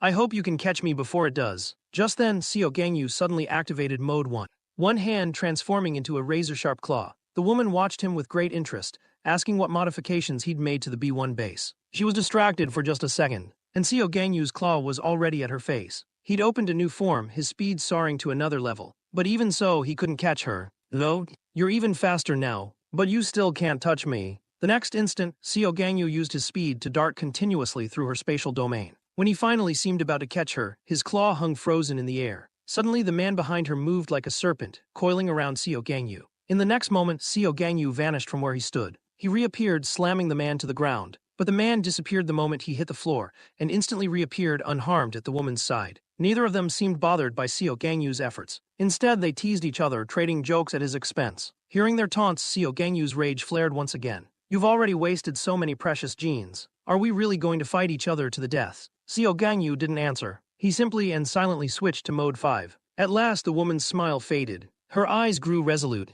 She began chanting, and portals opened all around them. The sight left Xiao Gangyu truly shaken. My beloved husband, these are the new humans of this era. They will inherit the world from the old. As the magic array completed, the criminals from the third basement floor stepped out one by one. I can't believe Mago is dead. He should have been mine to deal with. A Swede summoner type. Ho, physical type. Vriatua, physical type. Natura, physical type. Bachinil, special type. Vedi, special type. Mors, physical type. Hyanjuyang, special type. Next, the criminals from the fourth basement floor emerged. Jintatsu, special and physical type. Zdivna, physical type. Terapia, physical type. Maldity, firearms summoner and special type. As time passed, Xiao Gangyu's mind began to waver. A familiar figure approached slowly. The prisoners from the fifth sublevel had arrived. Lahore, special type. And Hwang Seungwon. When Hwang Seungwon appeared, a terrifying force erupted around Xiao Gangyu. He unleashed his ultimate form, Mode 0. Seeing this, Hwang Seungwon showed not the slightest fear. Instead, a smile curved his lips. In that moment, the two of them saw no one but each other. With a thunderous roar, their battle finally erupted, the ferocious shockwaves rippling through the entire prison. This is a truly savage fight. Let's hope no one else gets caught up in it. Meanwhile, the prison guards on the other levels scrambled to escape. What the hell is happening down there? The scene shifted. Xiao Gangyu and Hwang Seungwon were locked in a relentless clash, while the other criminals watched the spectacle in rapt attention. Most of them had never seen Xiao Gangyu like this before, so this is why Rayasa tried to stop Xiao Gangyu from going all out. Maybe this is what it's like when the god of death descends. Seeing the full extent of Xiao Gangyu's power, every criminal's expression changed. Some felt awe, some a jealous longing to possess that strength for themselves, and some were even overcome with sorrow at such overwhelming might. But only one person was different. Hwang Seungwon. Only he was genuinely delighted. Why have you never used this against me before? Your potential is unbelievable. Even before Hwang Seungwon finished speaking, Xiao Gangyu's fist was already at his face. I'm guessing you've got something else planned, right? As Hwang Seungwon spoke, a string of blue orbs materialized in front of Xiao Gangyu. The two were so close that Xiao Gangyu couldn't completely avoid the barrage. Still, the damage only forced him a few steps back. He quickly steadied himself and charged at Hwang Seungwon again. Just as he was about to land a blow, Xiao Gangyu's palm froze in midair. I already compressed the space in front of me. A split second later, an explosion erupted right before Xiao Gangyu. What a terrifying kid. He's become this strong purely on his own. He doesn't even look like he's come of age yet. What kind of monster will he turn into when he grows up? Xiao Gangyu, where are you hiding? I know this little trick won't hurt you. Come on out, keep fighting me. Before the words were finished, Xiao Gangyu's figure flashed into view, his fist smashing into Hwang Seungwon's face. Blood spurted from Hwang Seungwon's mouth. Another punch landed square in his gut. This battle was a showdown between monsters. While others gawked at the scene, their heads were suddenly blown clean off. When gods clash, mortals pay the price. Xiao Gangyu charged at a Swede next, but was blocked by Mago's magical barrier. Mago's barrier really is a masterpiece. Seeing your teammates' magic, doesn't it make you nostalgic? The moment those words left his mouth, Xiao Gangyu exploded with rage, shattering the barrier to pieces in an instant. As the shield fell, another figure appeared and kicked Xiao Gangyu away. But to Xiao Gangyu now, that attack barely mattered. Bones cracked and that fearsome look returned to his eyes. He was just about to strike again when Hwang Seungwon interrupted once more. Right now you're just here to play with me. But no matter how I look at you, you haven't changed at all. That timid look. Are you scared of hurting the guards? You're still the same old coward. But for my own amusement, I'll build a paradise just for the two of us. As Hwang Seungwon's hand tightened, that familiar suffocating pressure returned. Defenses that had once seemed unbreakable now felt as fragile as paper before Hwang Seungwon's power. Now the real game begins. To ensure that both of them could fight at full strength, Hwang Seungwon decided to create a battlefield just for the two of them. The aftershocks of their clash sent tremors through the entire prison. In order to protect the surviving guards, Seo Gangyu had no choice but to use his own powers to restrain Hwang Seungwon. I didn't expect this prison to be even sturdier than I imagined. While Hwang Seungwon was caught up in his excitement, a flash of red suddenly appeared before him. But this surprise attack was blocked by a surge of spatial power. Not far away, a woman raised her hand, using her ability to shield Hwang Seungwon from harm. Mr. Seo Gangyu, you shouldn't interrupt someone while they're using their abilities. There's far too much dust in here. Why don't we take this elsewhere? As soon as the woman finished speaking, Jin Tatsu reached for a stone on the ground. She activated her power, and the unremarkable stone instantly transformed into a longsword. Even the woman couldn't help but marvel at the sight, though she was more curious about what Jin Tatsu intended to do. Jin Tatsu swung the longsword, slashing swiftly at the great gate before her. The woman was left a little speechless, even teasing. Looks like we can just walk out through here. The scene shifted to a bustling city street, where all the passers-by stopped in fear, staring ahead. Seo Gangyu had appeared out of nowhere, but as a magic circle glowed beneath his feet, he vanished from the crowd in an instant. When he reappeared, he was already high in the air. Before him hovered a massive orb. As Hwang Seungwon moved his hand ever so slightly, the orb responded. The next moment, it exploded right before Seo Gangyu's eyes. When the smoke cleared, a giant crater had been gouged into the earth. Seo Gangyu's figure appeared at the bottom, his twisted face the first thing to emerge from the shadows. The attack had clearly dealt him a significant blow. Not far away, the woman and the other prisoners watched the battle intently. At last, no one can interfere with their showdown. Let's enjoy it to the fullest. The other prisoners seemed to agree by default. There was a simple reason why even these troublesome figures fell in line. The woman had brought her vision of utopia to every last one of them. She had visited each prisoner in the prison, promising to fulfill their every desire. She deftly exploited the prisoners' longing for freedom, drawing them all into her alpha world. Of course, there were some who refused to play along. A Swede, for instance, never intended to join her cause. The woman only looked at him with a hint of pity. If you choose to refuse, there's only one outcome for you: death. In the end, the woman sought out Hwang Seungwon and shared her ideals with him. After hearing her out, Hwang Seungwon couldn't help but throw his head back and laugh. You want to marry Seo Gangyu just for that reason. And you even plan to wait until I'm grown up to marry me. You really are something else. But let me ask you, I think fighting Seo Gangyu is a lot more interesting than any of your empty promises. If all you chase is the thrill of the moment, you'll always be a slave to dopamine. You should think further ahead. If you kill Seo Gangyu, what fun will you have left? Hwang Seungwon just smiled. Maybe I'll be the one who dies in the end, but I won't regret it. At least I'll die enjoying myself. At that, the woman sighed. I'll give you and Seo Gangyu each a child. When they grow up, they'll bring you even more joy. Once you reach adulthood, your powers will be even greater. When that day comes, your battles with Seo Gangyu will be even more spectacular. We should look at life with a longer view. If you choose me, I'll make sure you never stop enjoying yourself. The two of them locked eyes for a long moment. In the end, Hwang Seungwon agreed to her proposal. But let's be clear, I don't like you, so how are we supposed to get married? The woman didn't mind at all. With absolute confidence, she looked at him and said, I'll make you fall in love with me. The scene shifted again. No one knew how long the two had been fighting. Now, Hwang Seungwon looked a little worse for wear. Looks like I can't hold you off with just one hand anymore. Are you going to stay silent forever? Or is it that you're unable to speak at all right now? Do you know what I'm holding? This is your brother. Hearing those words, rage surged through Seo Gangyu. Now he was like a beast completely out of control. The once missing piece of his face was slowly healing. In this moment, he was utterly consumed by madness, hurling himself at Hwang Seungwon with everything he had. Yet his opponent remained as calm as ever. As Hwang Seungwon's power flared, the rubble on the ground began to float. In the blink of an eye, the stones formed into sharp spikes. The next instant, all the stone spikes shot towards Seo Gangyu in perfect unison. Seo Gangyu didn't dodge. Instead, he accelerated his charge. He raised his right arm, gathering power. A second later, fist and stone collided with explosive force. At the moment of impact, the spikes dissolved back into plain stones. Just then, Seo Gangyu's sharp instincts sensed danger. The orb that had been in Hwang Seungwon's hand suddenly appeared right in front of him. As Seo Gangyu drew back his fist to strike, the orb abruptly changed trajectory. He hesitated for just a fraction of a second, and the orb launched its attack. He tried to brace himself, but the force was overwhelming. In just a second, he was smashed into the stone wall. The orb returned to Hwang Seungwon's hand, accompanied by his distinctive laugh. Looks like you hesitated just now. You still can't go all out, can you? Suddenly, I've got a brilliant idea. What if I swallow this thing? Would you be able to attack me then? But it's really too big. I guess I'd better compress it first. But before he could finish, Seo Gangyu's foot crashed down on Hwang Seungwon. Caught off guard, Hwang Seungwon coughed up blood from the sudden blow. With a resounding bang, Hwang Seungwon was pinned firmly underfoot. Seo Gangyu raised his fist again, smashing it down mercilessly onto Hwang Seungwon's face. There was a complexity in that punch, enough to make the ground itself tremble. At that moment a faint voice rang out. Hwang Seungwon suddenly twisted, grabbing Seo Gangyu by the wrist. In the next instant, a burst of blue light erupted before him. Seo Gangyu instinctively tried to retreat, only to find his body utterly paralyzed. Then a surge of blue energy shot skyward, blazing like a meteor in the night. What a dazzling display of power! If only the two of them could reconcile, how wonderful that would be. But the man behind them dismissed that hope with cold certainty. The battle was drawing to its close. Now Hwang Seungwon stared weakly ahead,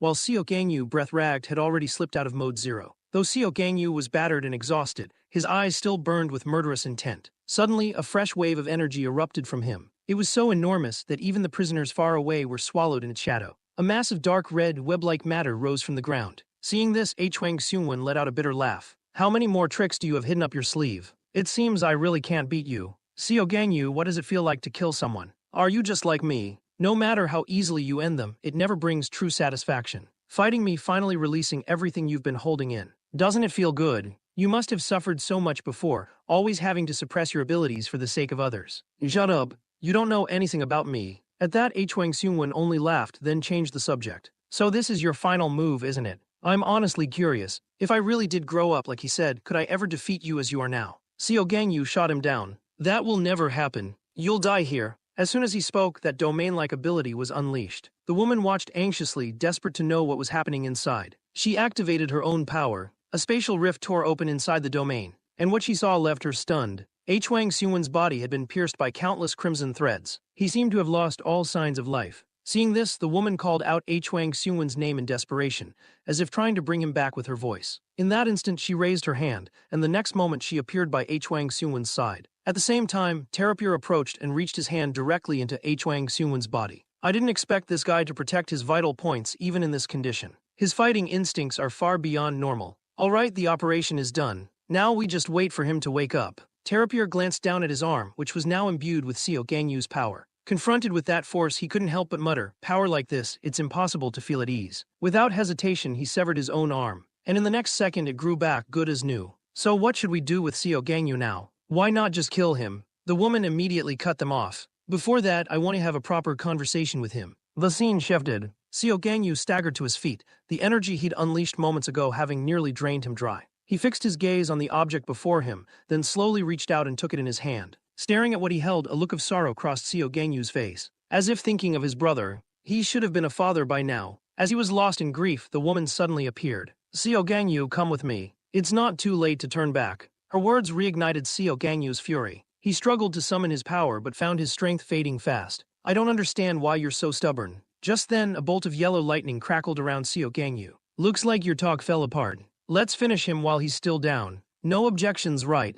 In the next instant, most of the prisoners voiced their agreement. Killing frightens me, but having him alive scares me even more. Finally, we can get rid of this monster. As the crowd debated how to deal with Seo Gangyu, a voice cut through the noise, drawing everyone's attention. Hiro's body suddenly swelled to mammoth proportions, making the other prisoners seem as tiny as ants in his eyes. Out of my way. Don't block me. He threw a colossal punch. The next moment, his massive fist crashed down on Seo Gangyu, shaking the earth itself. Seo Gangyu didn't dodge. He took the blow head-on, holding the orb in his arms as if unwilling to let it suffer even the slightest harm. Immediately, all the prisoners unleashed their abilities at Seo Gangyu. No one knew how much time passed. Eventually, Seo Gangyu collapsed to the ground, gasping for breath, but still clutching the orb tight in his hands. Goodbye, Seo Gangyu. Let's end it all here. Just as Hiro was about to deliver the finishing blow, a burst of blue light exploded beneath his feet. In the distance, Hwang Seungwon was approaching. I remember you said when I'm grown I'll be stronger. You know, this is the first time in my life I've ever had a dream. And my dream is to defeat Seo Gangyu with my own hands.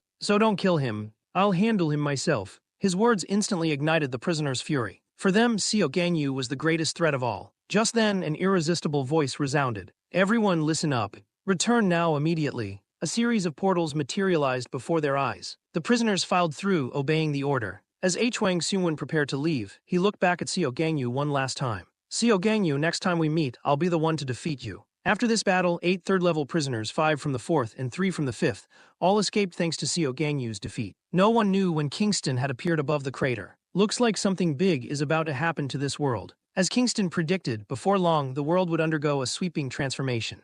After Sinka had transported the prisoners to Alpha World, she recorded a video and sent it to them. This is a brand new world. On behalf of Alpha World, I welcome you. I am the creator of this world, and soon I will be the woman beside Eve. I know you must have questions. What exactly is Alpha World? Simply put, this is the new world we are about to build. Here, no one will struggle to make a living. Whatever you desire, you can obtain. But if you wish to become a member of Alpha World, there are a few conditions you must meet. First, you must possess powerful abilities. Second, you cannot advocate for those with unselected genes. Finally, you must be healthy. Only the healthy are qualified to reproduce. Those with unselected genes will be executed. Over the next month, we will screen for the new humans who will join Alpha World. If you refuse our invitation, you will face ruthless retribution. I hope you will consider carefully. The scene shifted to an empty conference room, tense with unease. As you all must know by now, the Ruculus prison incident has occurred. The meeting will now begin. The woman before us is the mastermind behind the electromagnetic pulse. Her name does not appear in the Hero Association's records.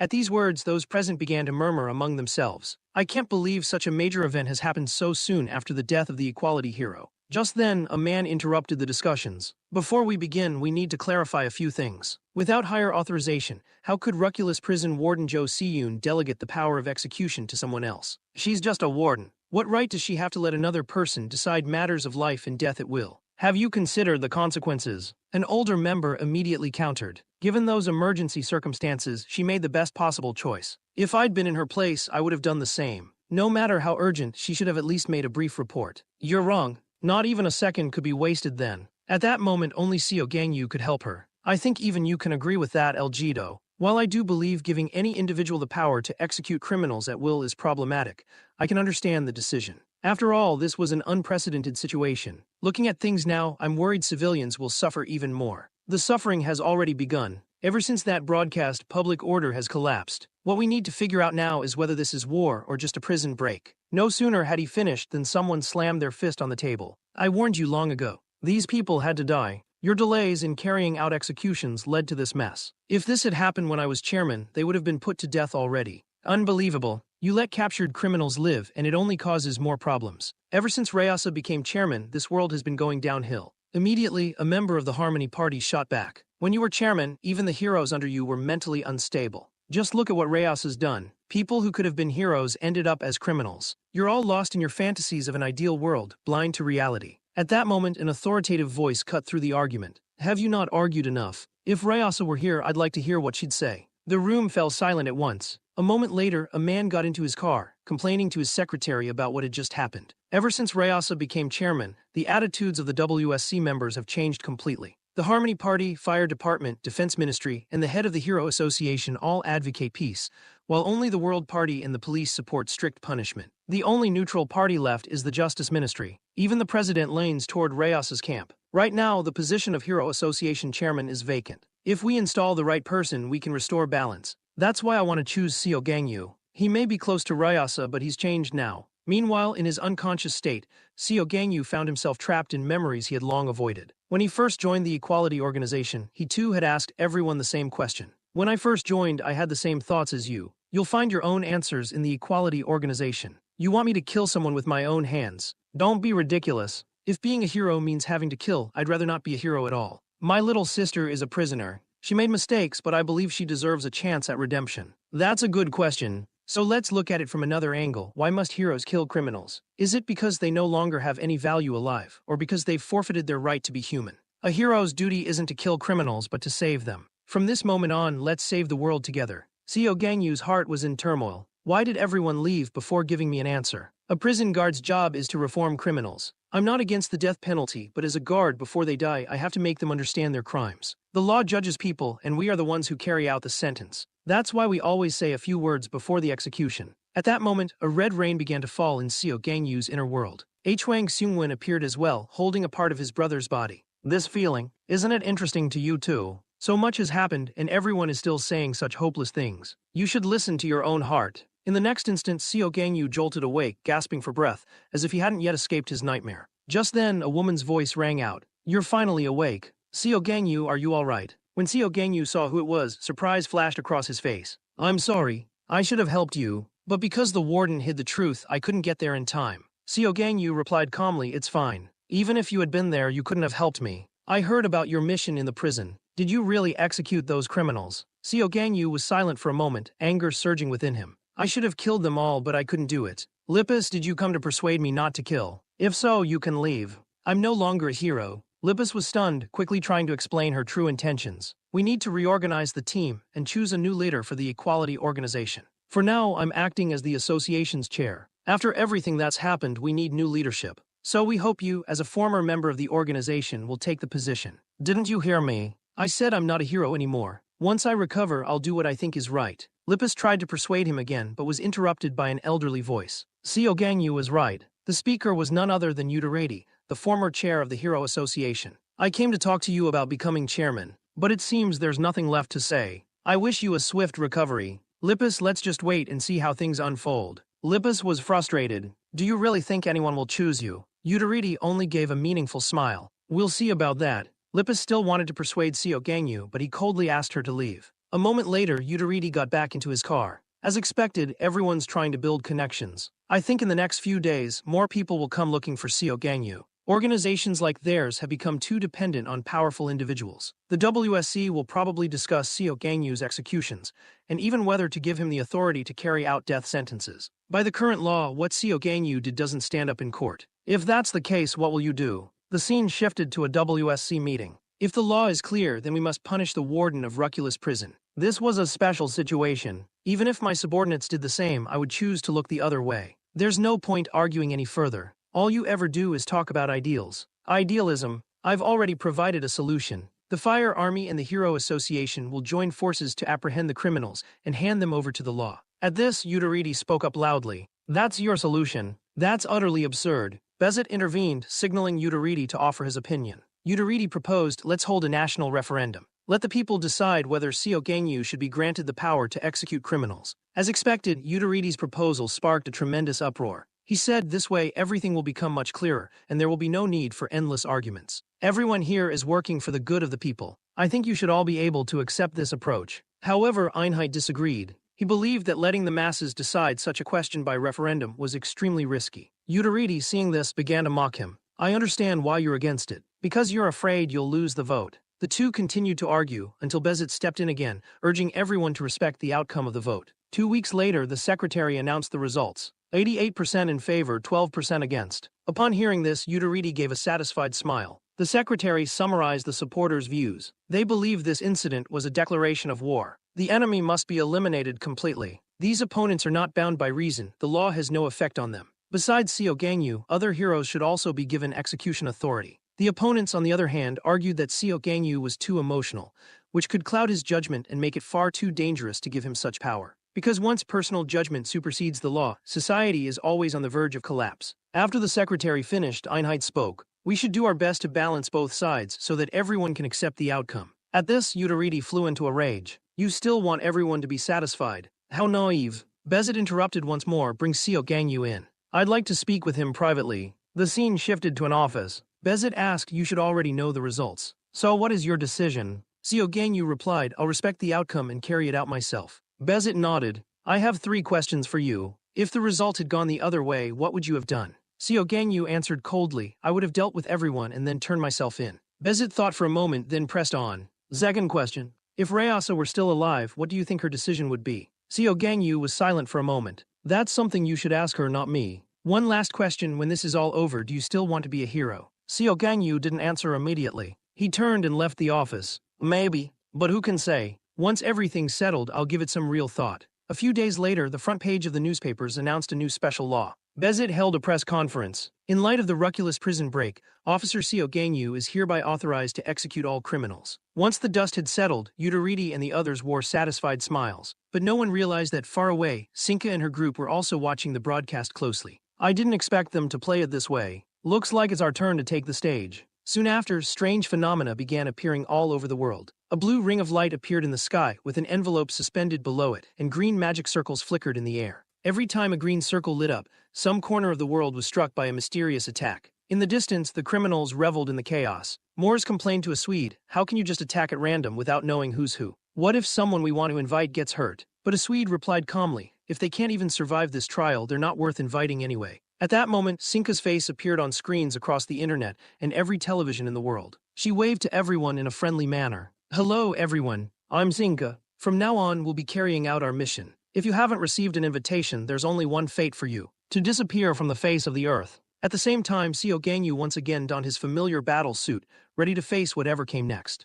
In order to prevent the situation from spiraling further out of control, those in power convened another WCS meeting. Before we begin, let's review the profiles of the criminals. A Swede, captured once by Mago, possesses a unique ability. He can copy the skills of others and engrave those powers onto his own tattoos. Ho, caught by Jayut, can transform her body into that of a fox spirit. Deep down, it seems she's always searching for someone strong enough to conquer her. Hyun Juyung, apprehended by the hero Hub, is able to summon demons. Mors, captured by the hero Tommy. Her abilities are extremely complex, and she's a firm believer in Sinka's theories. The Hero Association has already taken action.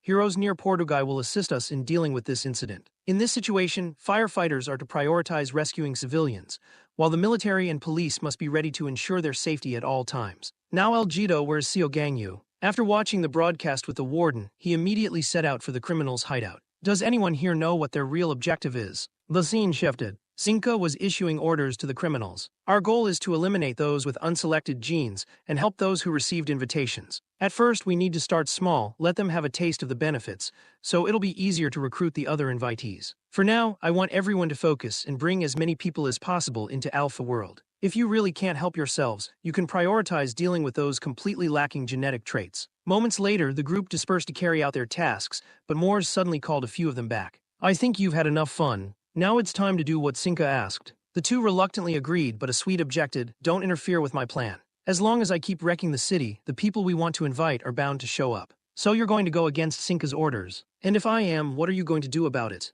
As the two argued, Hyun Juyung began chanting a spell. In the next instant, a bizarre giant bird materialized out of thin air. "Moores, just give it a rest. Even if you tell him to stop, he won't listen." A Swede, "When this is over, I'm reporting your behavior to Sinka." A Swede only shrugged, "Suit yourself." No sooner had he spoken than he activated his ability again. "Even after leaving prison, nothing feels different. It's boring. No matter how much I destroy, my power doesn't grow. Cursed powers really are pathetic. Looks like I'll just have to keep stealing abilities." Lost in thought, a Swede suddenly noticed a massive monster looming overhead, which in the next second came crashing down toward him. He easily blocked the attack using Mago's ability. "You've been out of prison all this time and you haven't changed a bit. Didn't you learn anything in there?" Recognizing his opponent, a Swede sneered, "Did you give Mago a proper burial?" Meanwhile, in a classroom at the Ispan Biotech Center, children were in the middle of a lesson. One child raised a hand and whispered that he was scared. The teacher smiled and reassured him, "Don't worry, I'll take you all safely to the shelter." Suddenly, an unfamiliar clapping sound echoed through the classroom. Moores had appeared in the center of the class without anyone noticing. "Well said. You really are a model teacher." As soon as she finished, the children rushed to their teacher's side and the room erupted in confusion. Moores looked a little impatient. The teacher recognized Moores and called her name. Moores smiled, "I didn't expect you to remember me. Don't be afraid, you've already received Sinka's invitation. I'm just here to escort you." The teacher stood firm. "Please leave. You're not welcome here." Moores sneered, "You're clearly not as clever as I thought, interrupting me while I'm talking. If you don't come with me, these children will be the ones to suffer." The Ispan Biotech School was established after the Meal Sisters incident, dedicated to educating gifted children. Here, hero teachers help the kids integrate into society and guide them in controlling their abilities. Suddenly, Moores tossed her hat into the air, uttering a spell. Instantly, the hat ballooned to an enormous size. The teacher was startled by the bizarre sight, and the children couldn't help but scream. Moores tapped her weapon and said coldly, "Silence." In the next second, everyone's mouths were sealed by an invisible force. No matter how they struggled, they couldn't remove it. This was Moore's unique ability. It automatically affects anyone she deems beneath her in status, both restricting and harming its targets. A classic survival of the fittest power. Now if you try anything clever, I'll deal with everyone here on the spot. You three who got invitation letters, step forward. You're all special ability users. Your powers will help Sinka create a new world. Oh, and have you decided what you'll choose yet? As Moores finished, the seal on the three children's mouths vanished. A trembling boy asked his question. "Is the person you're talking about the one who appeared on TV before?" Moores nodded, taking the opportunity to praise Sinka. But before she could finish, the boy flatly rejected her. "That woman said she'd get rid of everyone without powers, right? But I have lots of friends without abilities. I'd never hurt them." The two children beside him spoke up to back him up. The kids then began to mock Sinka fiercely, and Moore's face grew darker by the second. Suddenly, a strange energy appeared beneath the children's feet. At the same time, butterfly-shaped marks formed on their necks. As Moore's activated her power, instead of the children being injured or killed as expected, they were unharmed. It was the teacher behind them who coughed up blood. This was his special ability. He could absorb damage inflicted on gifted children and transfer it to himself. Seeing this, Moore's eyes lit up with delight. Now I understand why you were invited. Your power is perfect for a bodyguard. With you around, that's like having an extra life. But the man didn't respond, instead changing the subject. We know everything about you, Moors. Something happened to you when you were young. Before he could finish, Moors cut him off. I suppose you heard about my past from her. But it's not polite to discuss a lady's history. I didn't come here to chat, I'm here to select talent for the queen. If you're willing to hand over the children, I'll let you go. The man refused without hesitation. I won't give up a single one of these kids. Moors didn't understand and pressed for a reason. Because I'm a teacher. A teacher's duty is to protect their students. In truth, this man had once belonged to the Hero Association, with an extraordinary defense ability. He could withstand attacks from even B3 or B4 level criminals, and was always regarded as a first-tier hero. But everything changed when Yudariti became chairman. How long do you plan to be a punching bag? We don't need heroes who only know how to take hits. In Yudariti's eyes, the man's power couldn't eradicate evil on its own. Later, when Ryasa became chair, she approached the man. There's a better role for you. As a teacher, you can still be a hero. Ryasa's sincerity made the man feel respected, and in the end, he chose to become a teacher. Here's what I hope. You can try to talk to these kids. You're their teacher. They're more likely to listen to you. The man didn't answer directly, instead murmuring to himself.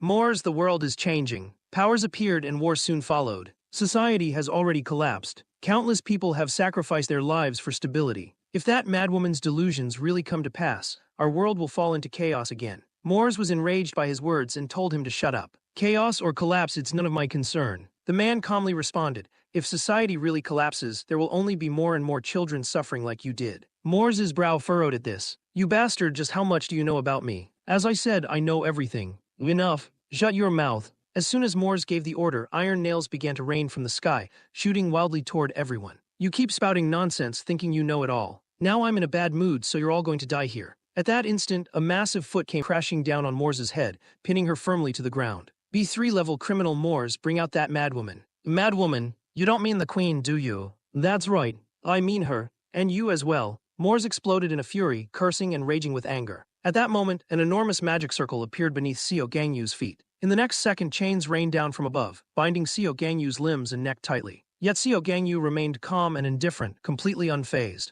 With a slight movement, the chains shattered instantly, and with a single punch, he smashed Moors into the ground once more. Witnessing this, the teacher was stunned by Seo Gangyu's power. Don't just stand there. Get the children out of here now. The teacher gave a wry smile. I'd love to, but Moors's magic still hasn't been lifted. Hearing this, Seo Gangyu landed another blow on Moors. Now Moors's breath was faint, her magic gradually dissipating, and at last the teacher and children were able to move freely. Go. Get as far away as you can. Once the children were safe, Seo Gangyu grabbed Moors by the collar. I'll say it one last time. Bring out that damned woman. Suddenly Moors spoke. Lady Mode. In the next moment, a magic circle appeared beneath their feet, and everything within the array began to float. Seo Gangyu didn't interfere. Instead, a look of surprise crossed his face. Moments later, Moors's body transformed, shifting from a young girl into a regal woman. It's been a long time since I used this form. No sooner had she spoken than two puppets appeared behind Seo Gangyu, restraining him while Moors slipped free. She swung her weapon, then tossed her umbrella into the air. The umbrella instantly expanded, enveloping her completely. I can't believe you really showed up.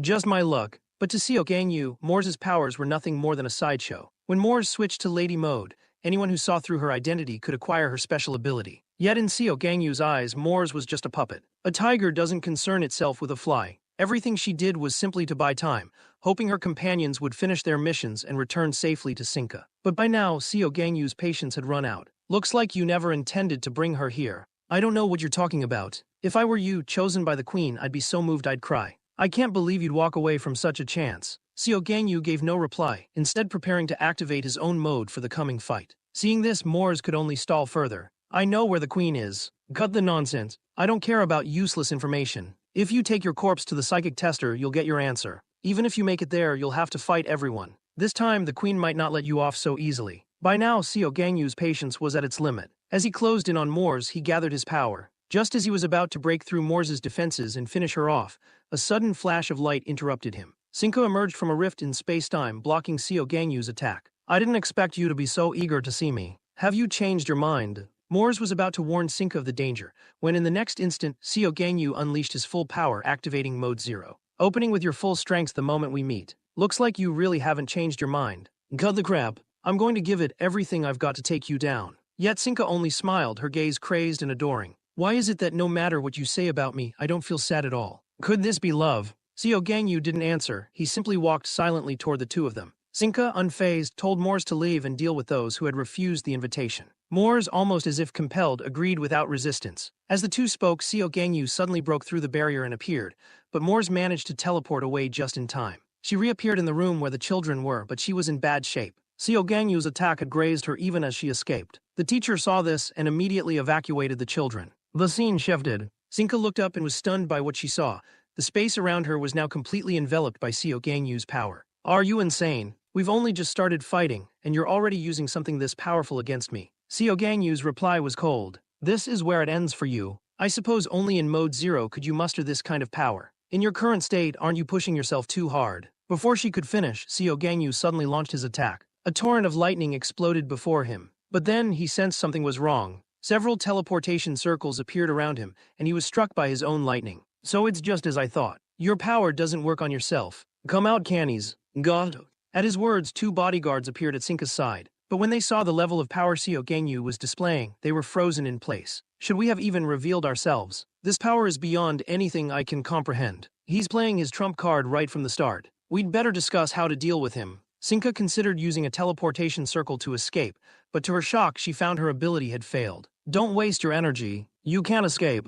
This is my domain. Your journey ends here. Once you enter, there's no way out. Sinka gave a bitter smile. That's just ridiculous. At that moment, lightning crackled fiercely across Seo Gangyu's body. His fist struck Sinka's shield and the barrier began to crack. Seeing this, the two bodyguards prepared to use their full strength. Miss, I think you should remove your restraints on us. I promised Hwang Seungwon that when he grew up, I'd let him take down Seo Gangyu himself. But now, if we want to get out of here, we'll have to defeat him first. I hope Hwang Seungwon will understand. Just as they were about to release their full power, their faces twisted in pain. Sinka looked up and suddenly noticed a strange change in Seo Gangyu's domain. An old, chilling voice echoed throughout the space, sending shivers down everyone's spine. No one in this world can stand against me. It doesn't matter if there are dozens, hundreds, or thousands of enemies. They are no threat to me, because no one dares to oppose me. If you stand against me, you stand against the world. This is what it means to wield matchless power. How about it, Seo Gangyu? Don't you want to become the one and only, the unparalleled? Seo Gangyu froze, saying nothing.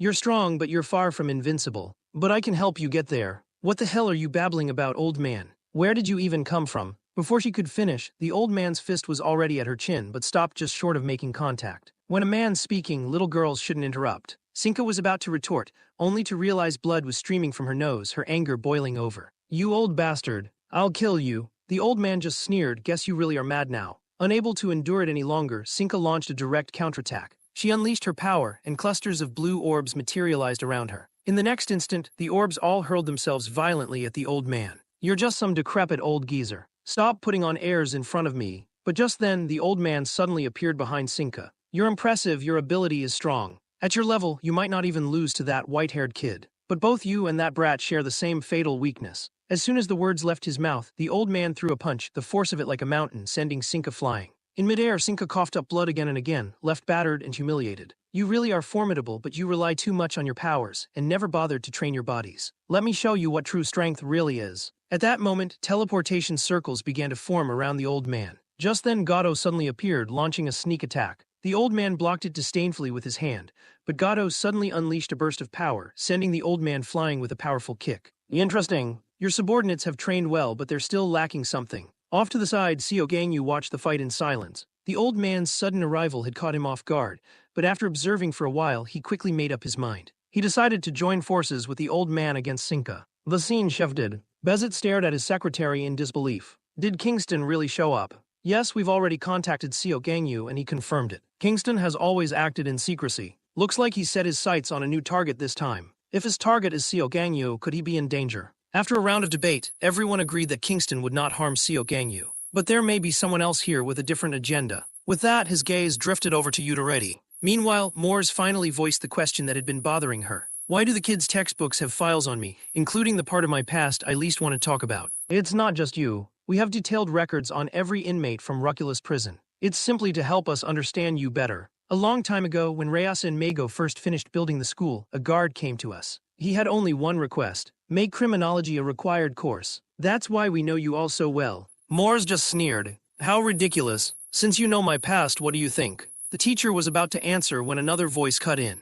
Professor, you haven't changed a bit. Why bother talking to a beast? Listen up, kids. Everything you've been taught is wrong. Today, I'm giving you a real lesson. Remember this: a person doesn't become a criminal just because of their circumstances. People swayed by emotion claim that criminals are made by their upbringing or by society, or even think they're born that way. But that's nonsense. They're just outcasts like cancer cells, and all we need to do is cut the cancer out. Udariti barged into the school, showing no mercy as he hurled insults at Moores. So you think I'm a cancer cell? In reality, people like you are the real problem here. Shut up. Your excuses make me sick. Let me say this one last time. If you'd been born in another country, you'd still have ended up a worthless piece of trash. You never should have existed in this world. Moores, furious, shouted at him to stop. But Udariti ignored her and kept sneering. The pain you're feeling now is nothing compared to the suffering you've inflicted on others. It's getting late. I'm going to make you hurt as much as I can. Take some time to feel what your victims went through. I've got other business. 10 minutes is all I need. Seeing this, Moores immediately shifted into combat mode. A flash of blue light,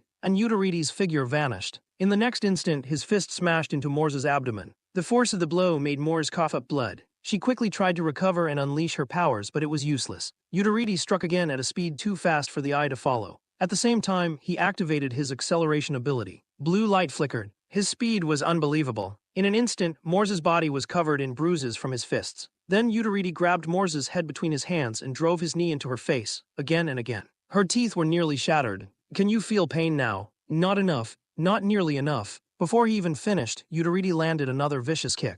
At last, Moores managed to break free of his grip and tried to use her powers. A few puppets appeared behind Udariti, but he only glanced at them with disdain. A flash of blue, and all the puppets collapsed useless. Udariti ramped up his power again, accelerating to 4 times his normal speed. His fist slammed into Moore's face, distorting her features beyond recognition. She was sent flying several meters. Before she could even hit the ground, Udariti appeared behind her like a ghost, driving his elbow into her back and sending her soaring skyward, as if determined to shatter her bones. But it wasn't over. With a sudden burst of strength, Udariti pushed off with his feet and leapt into the air. A relentless barrage of blows rained down on Moores. She was utterly helpless, a punching bag in midair, unable to fight back. With everyone watching, Udariti slowly brought his hands together and sent a tremendous force crashing into Moore's abdomen. The blow landed like a cannon, the dull boom shaking everyone to the core. When the smoke cleared, Moore's face was so mangled she was barely recognizable. Hurts, doesn't it?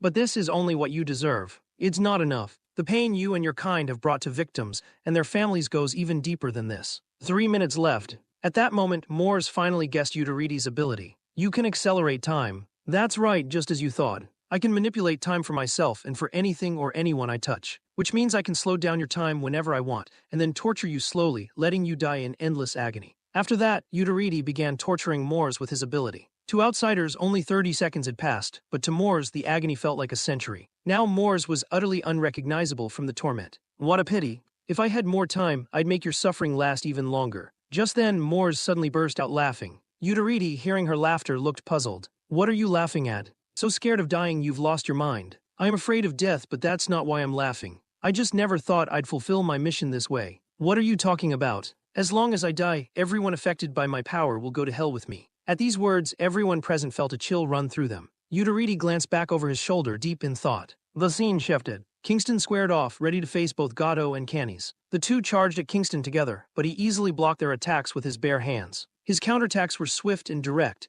every punch landing like lightning, leaving a flurry of marks on their bodies. At this point, Gatto's eyes were blazing with fury. In a flash, he appeared right before Kingston. But before he could touch him, Kingston's hand was already poised above his head like a blade. With a twist of the wrist, Kingston slammed Gatto to the ground. Canis quickly shouted for him to remove the collar. But before he could finish, Kingston's fist smashed into his face. You two really think too highly of yourselves. You think your powers are so great you need collars to restrain them. You overestimate yourselves. Let me teach you a lesson. As soon as he finished, Kingston vanished in a blur. Gatto and Canis's arms fell to the ground. Don't bother me again. Get a doctor to sew your arms back on. Meanwhile, Sinka was desperately defending herself, and she finally recognized who the old man was. But before she could react, Seo Gangyu sent her flying with a single punch. As soon as Sinka managed to steady herself, Seo Gangyu charged in once more. She immediately activated her ability, warning Seo Gangyu not to come any closer. But at this point Seo Gangyu couldn't hear a thing, as if he'd lost himself to madness. He drove his foot into Sinka's abdomen, then fixed her with a fierce stare. Seo Gangyu, you can't kill me. Please think this through. Before she could finish, Seo Gangyu's fist came crashing down again.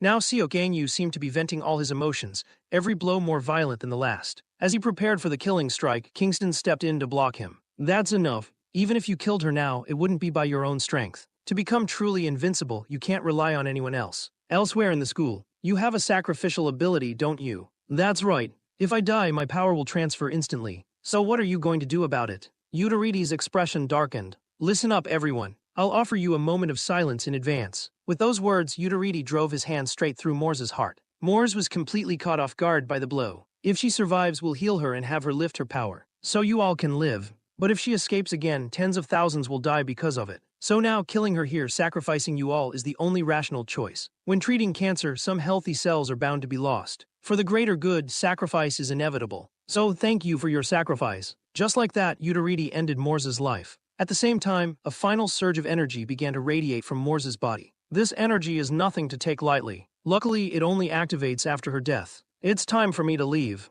I wish you all the best, though perhaps you don't even need my blessing. Your endurance is truly extraordinary. Maybe you've simply grown tired of survival itself. At that moment, Moore's form suddenly reappeared, and chains slithered out like serpents, lashing toward everyone in the room. In the blink of an eye, iron shackles clamped around every person present. The children, terrified, erupted into chaos. The teacher could only keep trying to soothe them. Don't be afraid, children. You're going to be safe. Hearing this, Moores looked genuinely confused, unable to understand where the teacher's confidence came from. What nonsense are you talking about? Go ahead and use your power. You're not taking these children. If anyone can go with you, it's only me. Meanwhile, the battle between Seo Gangyu and Kingston had begun in earnest. Seo Gangyu launched a thunderous punch, but Kingston blocked it effortlessly. With power like yours, you might truly walk the path to invincibility. Suddenly, Seo Gangyu flickered and appeared in front of Sinka, but once again, Kingston intercepted the attack with ease. Are you underestimating me? Why don't we have a proper talk? But Seo Gangyu had no intention of stopping, throwing another furious punch at his opponent. Young man, I understand how you feel, but you can't let your emotions dictate your actions.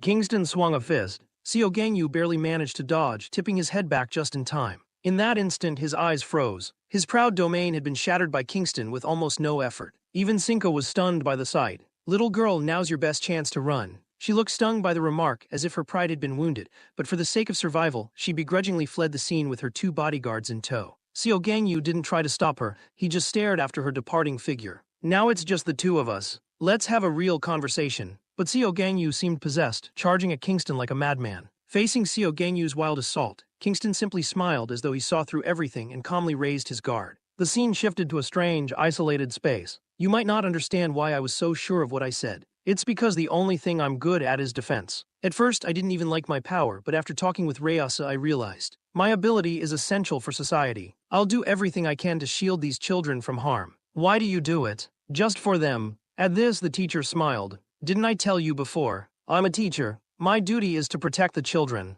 Maybe you can't understand us because we come from completely different worlds. You grew up among filth, molded into a machine for killing, your life long but never your own to choose. You became a puppet, tied to someone else's grand plan, forced step by step down the wrong path. After I die with you, I'll set right everything you ever learned wrong. Just as I said before, a teacher's duty is to dedicate their life to the children. So when I became a teacher, I was already prepared to sacrifice myself. Children, when you grow up, I hope you all become true heroes. Because you are our future. As he spoke, rage twisted Moore's face, for the words dragged her back to her own childhood. I am your teacher, your guide, and you are our future. So are you ready to offer yourselves for me? With this, Moore's story truly began. At the orphanage, Moores was chosen by Taelum, along with a group of other gifted children, and invited to join Taelum's academy. Children, from now on, I am your teacher. In the future, I will become queen of this world, and you will all study here, becoming my most loyal warriors. From this moment, I want you to pay close attention in class. After that, Moores and the other children spent their school years together. For years, Taelum taught them how to use their abilities to kill,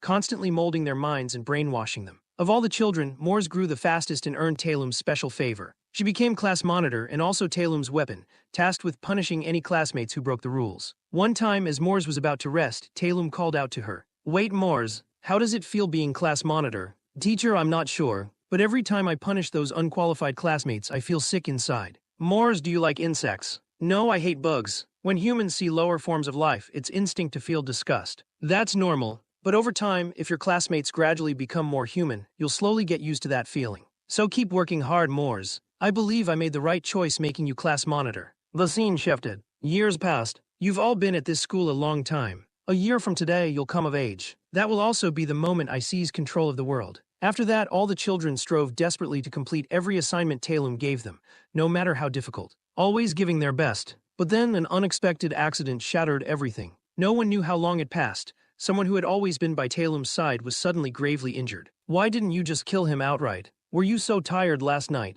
Why don't we just have an early night tonight? The woman's expression soured. That depends on my mood. Zine change. Talum was dead. The ones who killed him were the couple from before. Udariti warned us to be wary of him, but this woman was far too weak. Who would have thought she'd build a school and turn the children into rebels? Looks like we'll have to pay her school a visit ourselves. If we don't, Udariti is bound to hold us responsible. Soon the pair arrived at the school and gathered all the students together. Due to special circumstances, this school is now closed. When the students saw Talum's corpse, panic swept through them. Immediately, they unleashed their powers and attacked the couple. Hilo merely snapped his fingers. In the next second, all the charging students were flung back by a powerful force. Watching this, Clark sighed. She really did pour her heart into teaching these kids. She must have spent so much time and money just to help them fit into society. But now they're nothing but walking weapons. Time bombs waiting to go off. No one can tell when they'll explode. What do we do with them? Wait until those people show up before we act. If they're bound to cause trouble in the future, we might as well deal with the root of the problem now. These kids are already completely brainwashed. Their world is nothing like ours. One thing's for sure. Once they grow up, they'll turn into maniacs.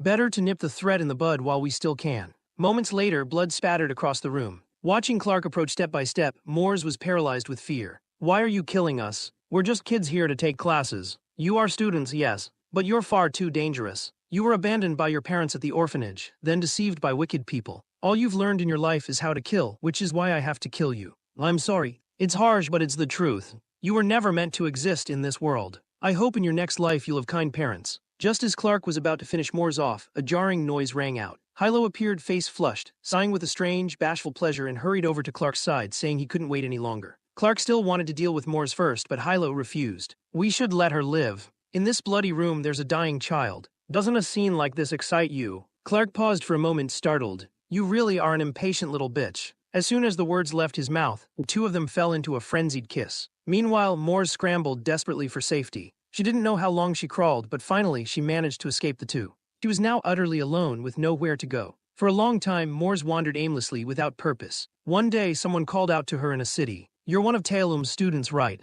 Come with me. Let's fight for our ideals together. From then on, Moores followed that person, fighting in countless battles, large and small. In those battles, she killed many people. But the good times didn't last. He was eventually killed in action. At the same time, Moores was captured by the hero Tommy and sent to Ruculus prison. Time passed until one day a portal appeared in Moores's cell. Moores, you weren't wrong. The world is what's wrong. When I become queen, I'll make this world right. Then you'll finally belong here. The scene shifted back to the present. All my life, everything I learned told me to do this. But now you tell me my whole life was a mistake. Do you really think I can accept that? Professor, answer me, just like Udariti and the other heroes told me. Was I never meant to be born into this world? Moores, there's no one who doesn't deserve to be here. I know everything you've been through is terrible, but that doesn't mean your crimes can be forgiven. You've committed too much wrong up to now. I'll go to hell with you, I'll take responsibility for your childhood, and I'll bear what you've done. But before that, I have a request. Can we be separated so the children don't have to witness this? Hearing this, Moores furiously told him to shut up. At the same time, the guillotine above the teacher's head began to drop. Children, turn your heads away. It's been an honor teaching you. At that moment, the blade fell with terrifying speed. The teacher closed his eyes, awaiting death. Several seconds passed, but the end never came. He slowly opened his eyes to find Moores holding back the guillotine. Moores, why? I know I was wrong. I just never wanted to admit it. Ever since I punished my classmates for the teacher, I started to hate myself, so much that I couldn't even bear to look at my own reflection. Tommy once warned me not to become someone else's puppet, but when I saw myself in Tommy's eyes, I was filled with loathing. Those days were pure agony for me, and that's why I couldn't admit the truth. There really is something wrong with this world. So the truly disgusting thing isn't me, it's the world itself. But when I saw you all smiling so happily, I realized that was what I'd always wanted most. So please take good care of them, because that's a life I never got to have.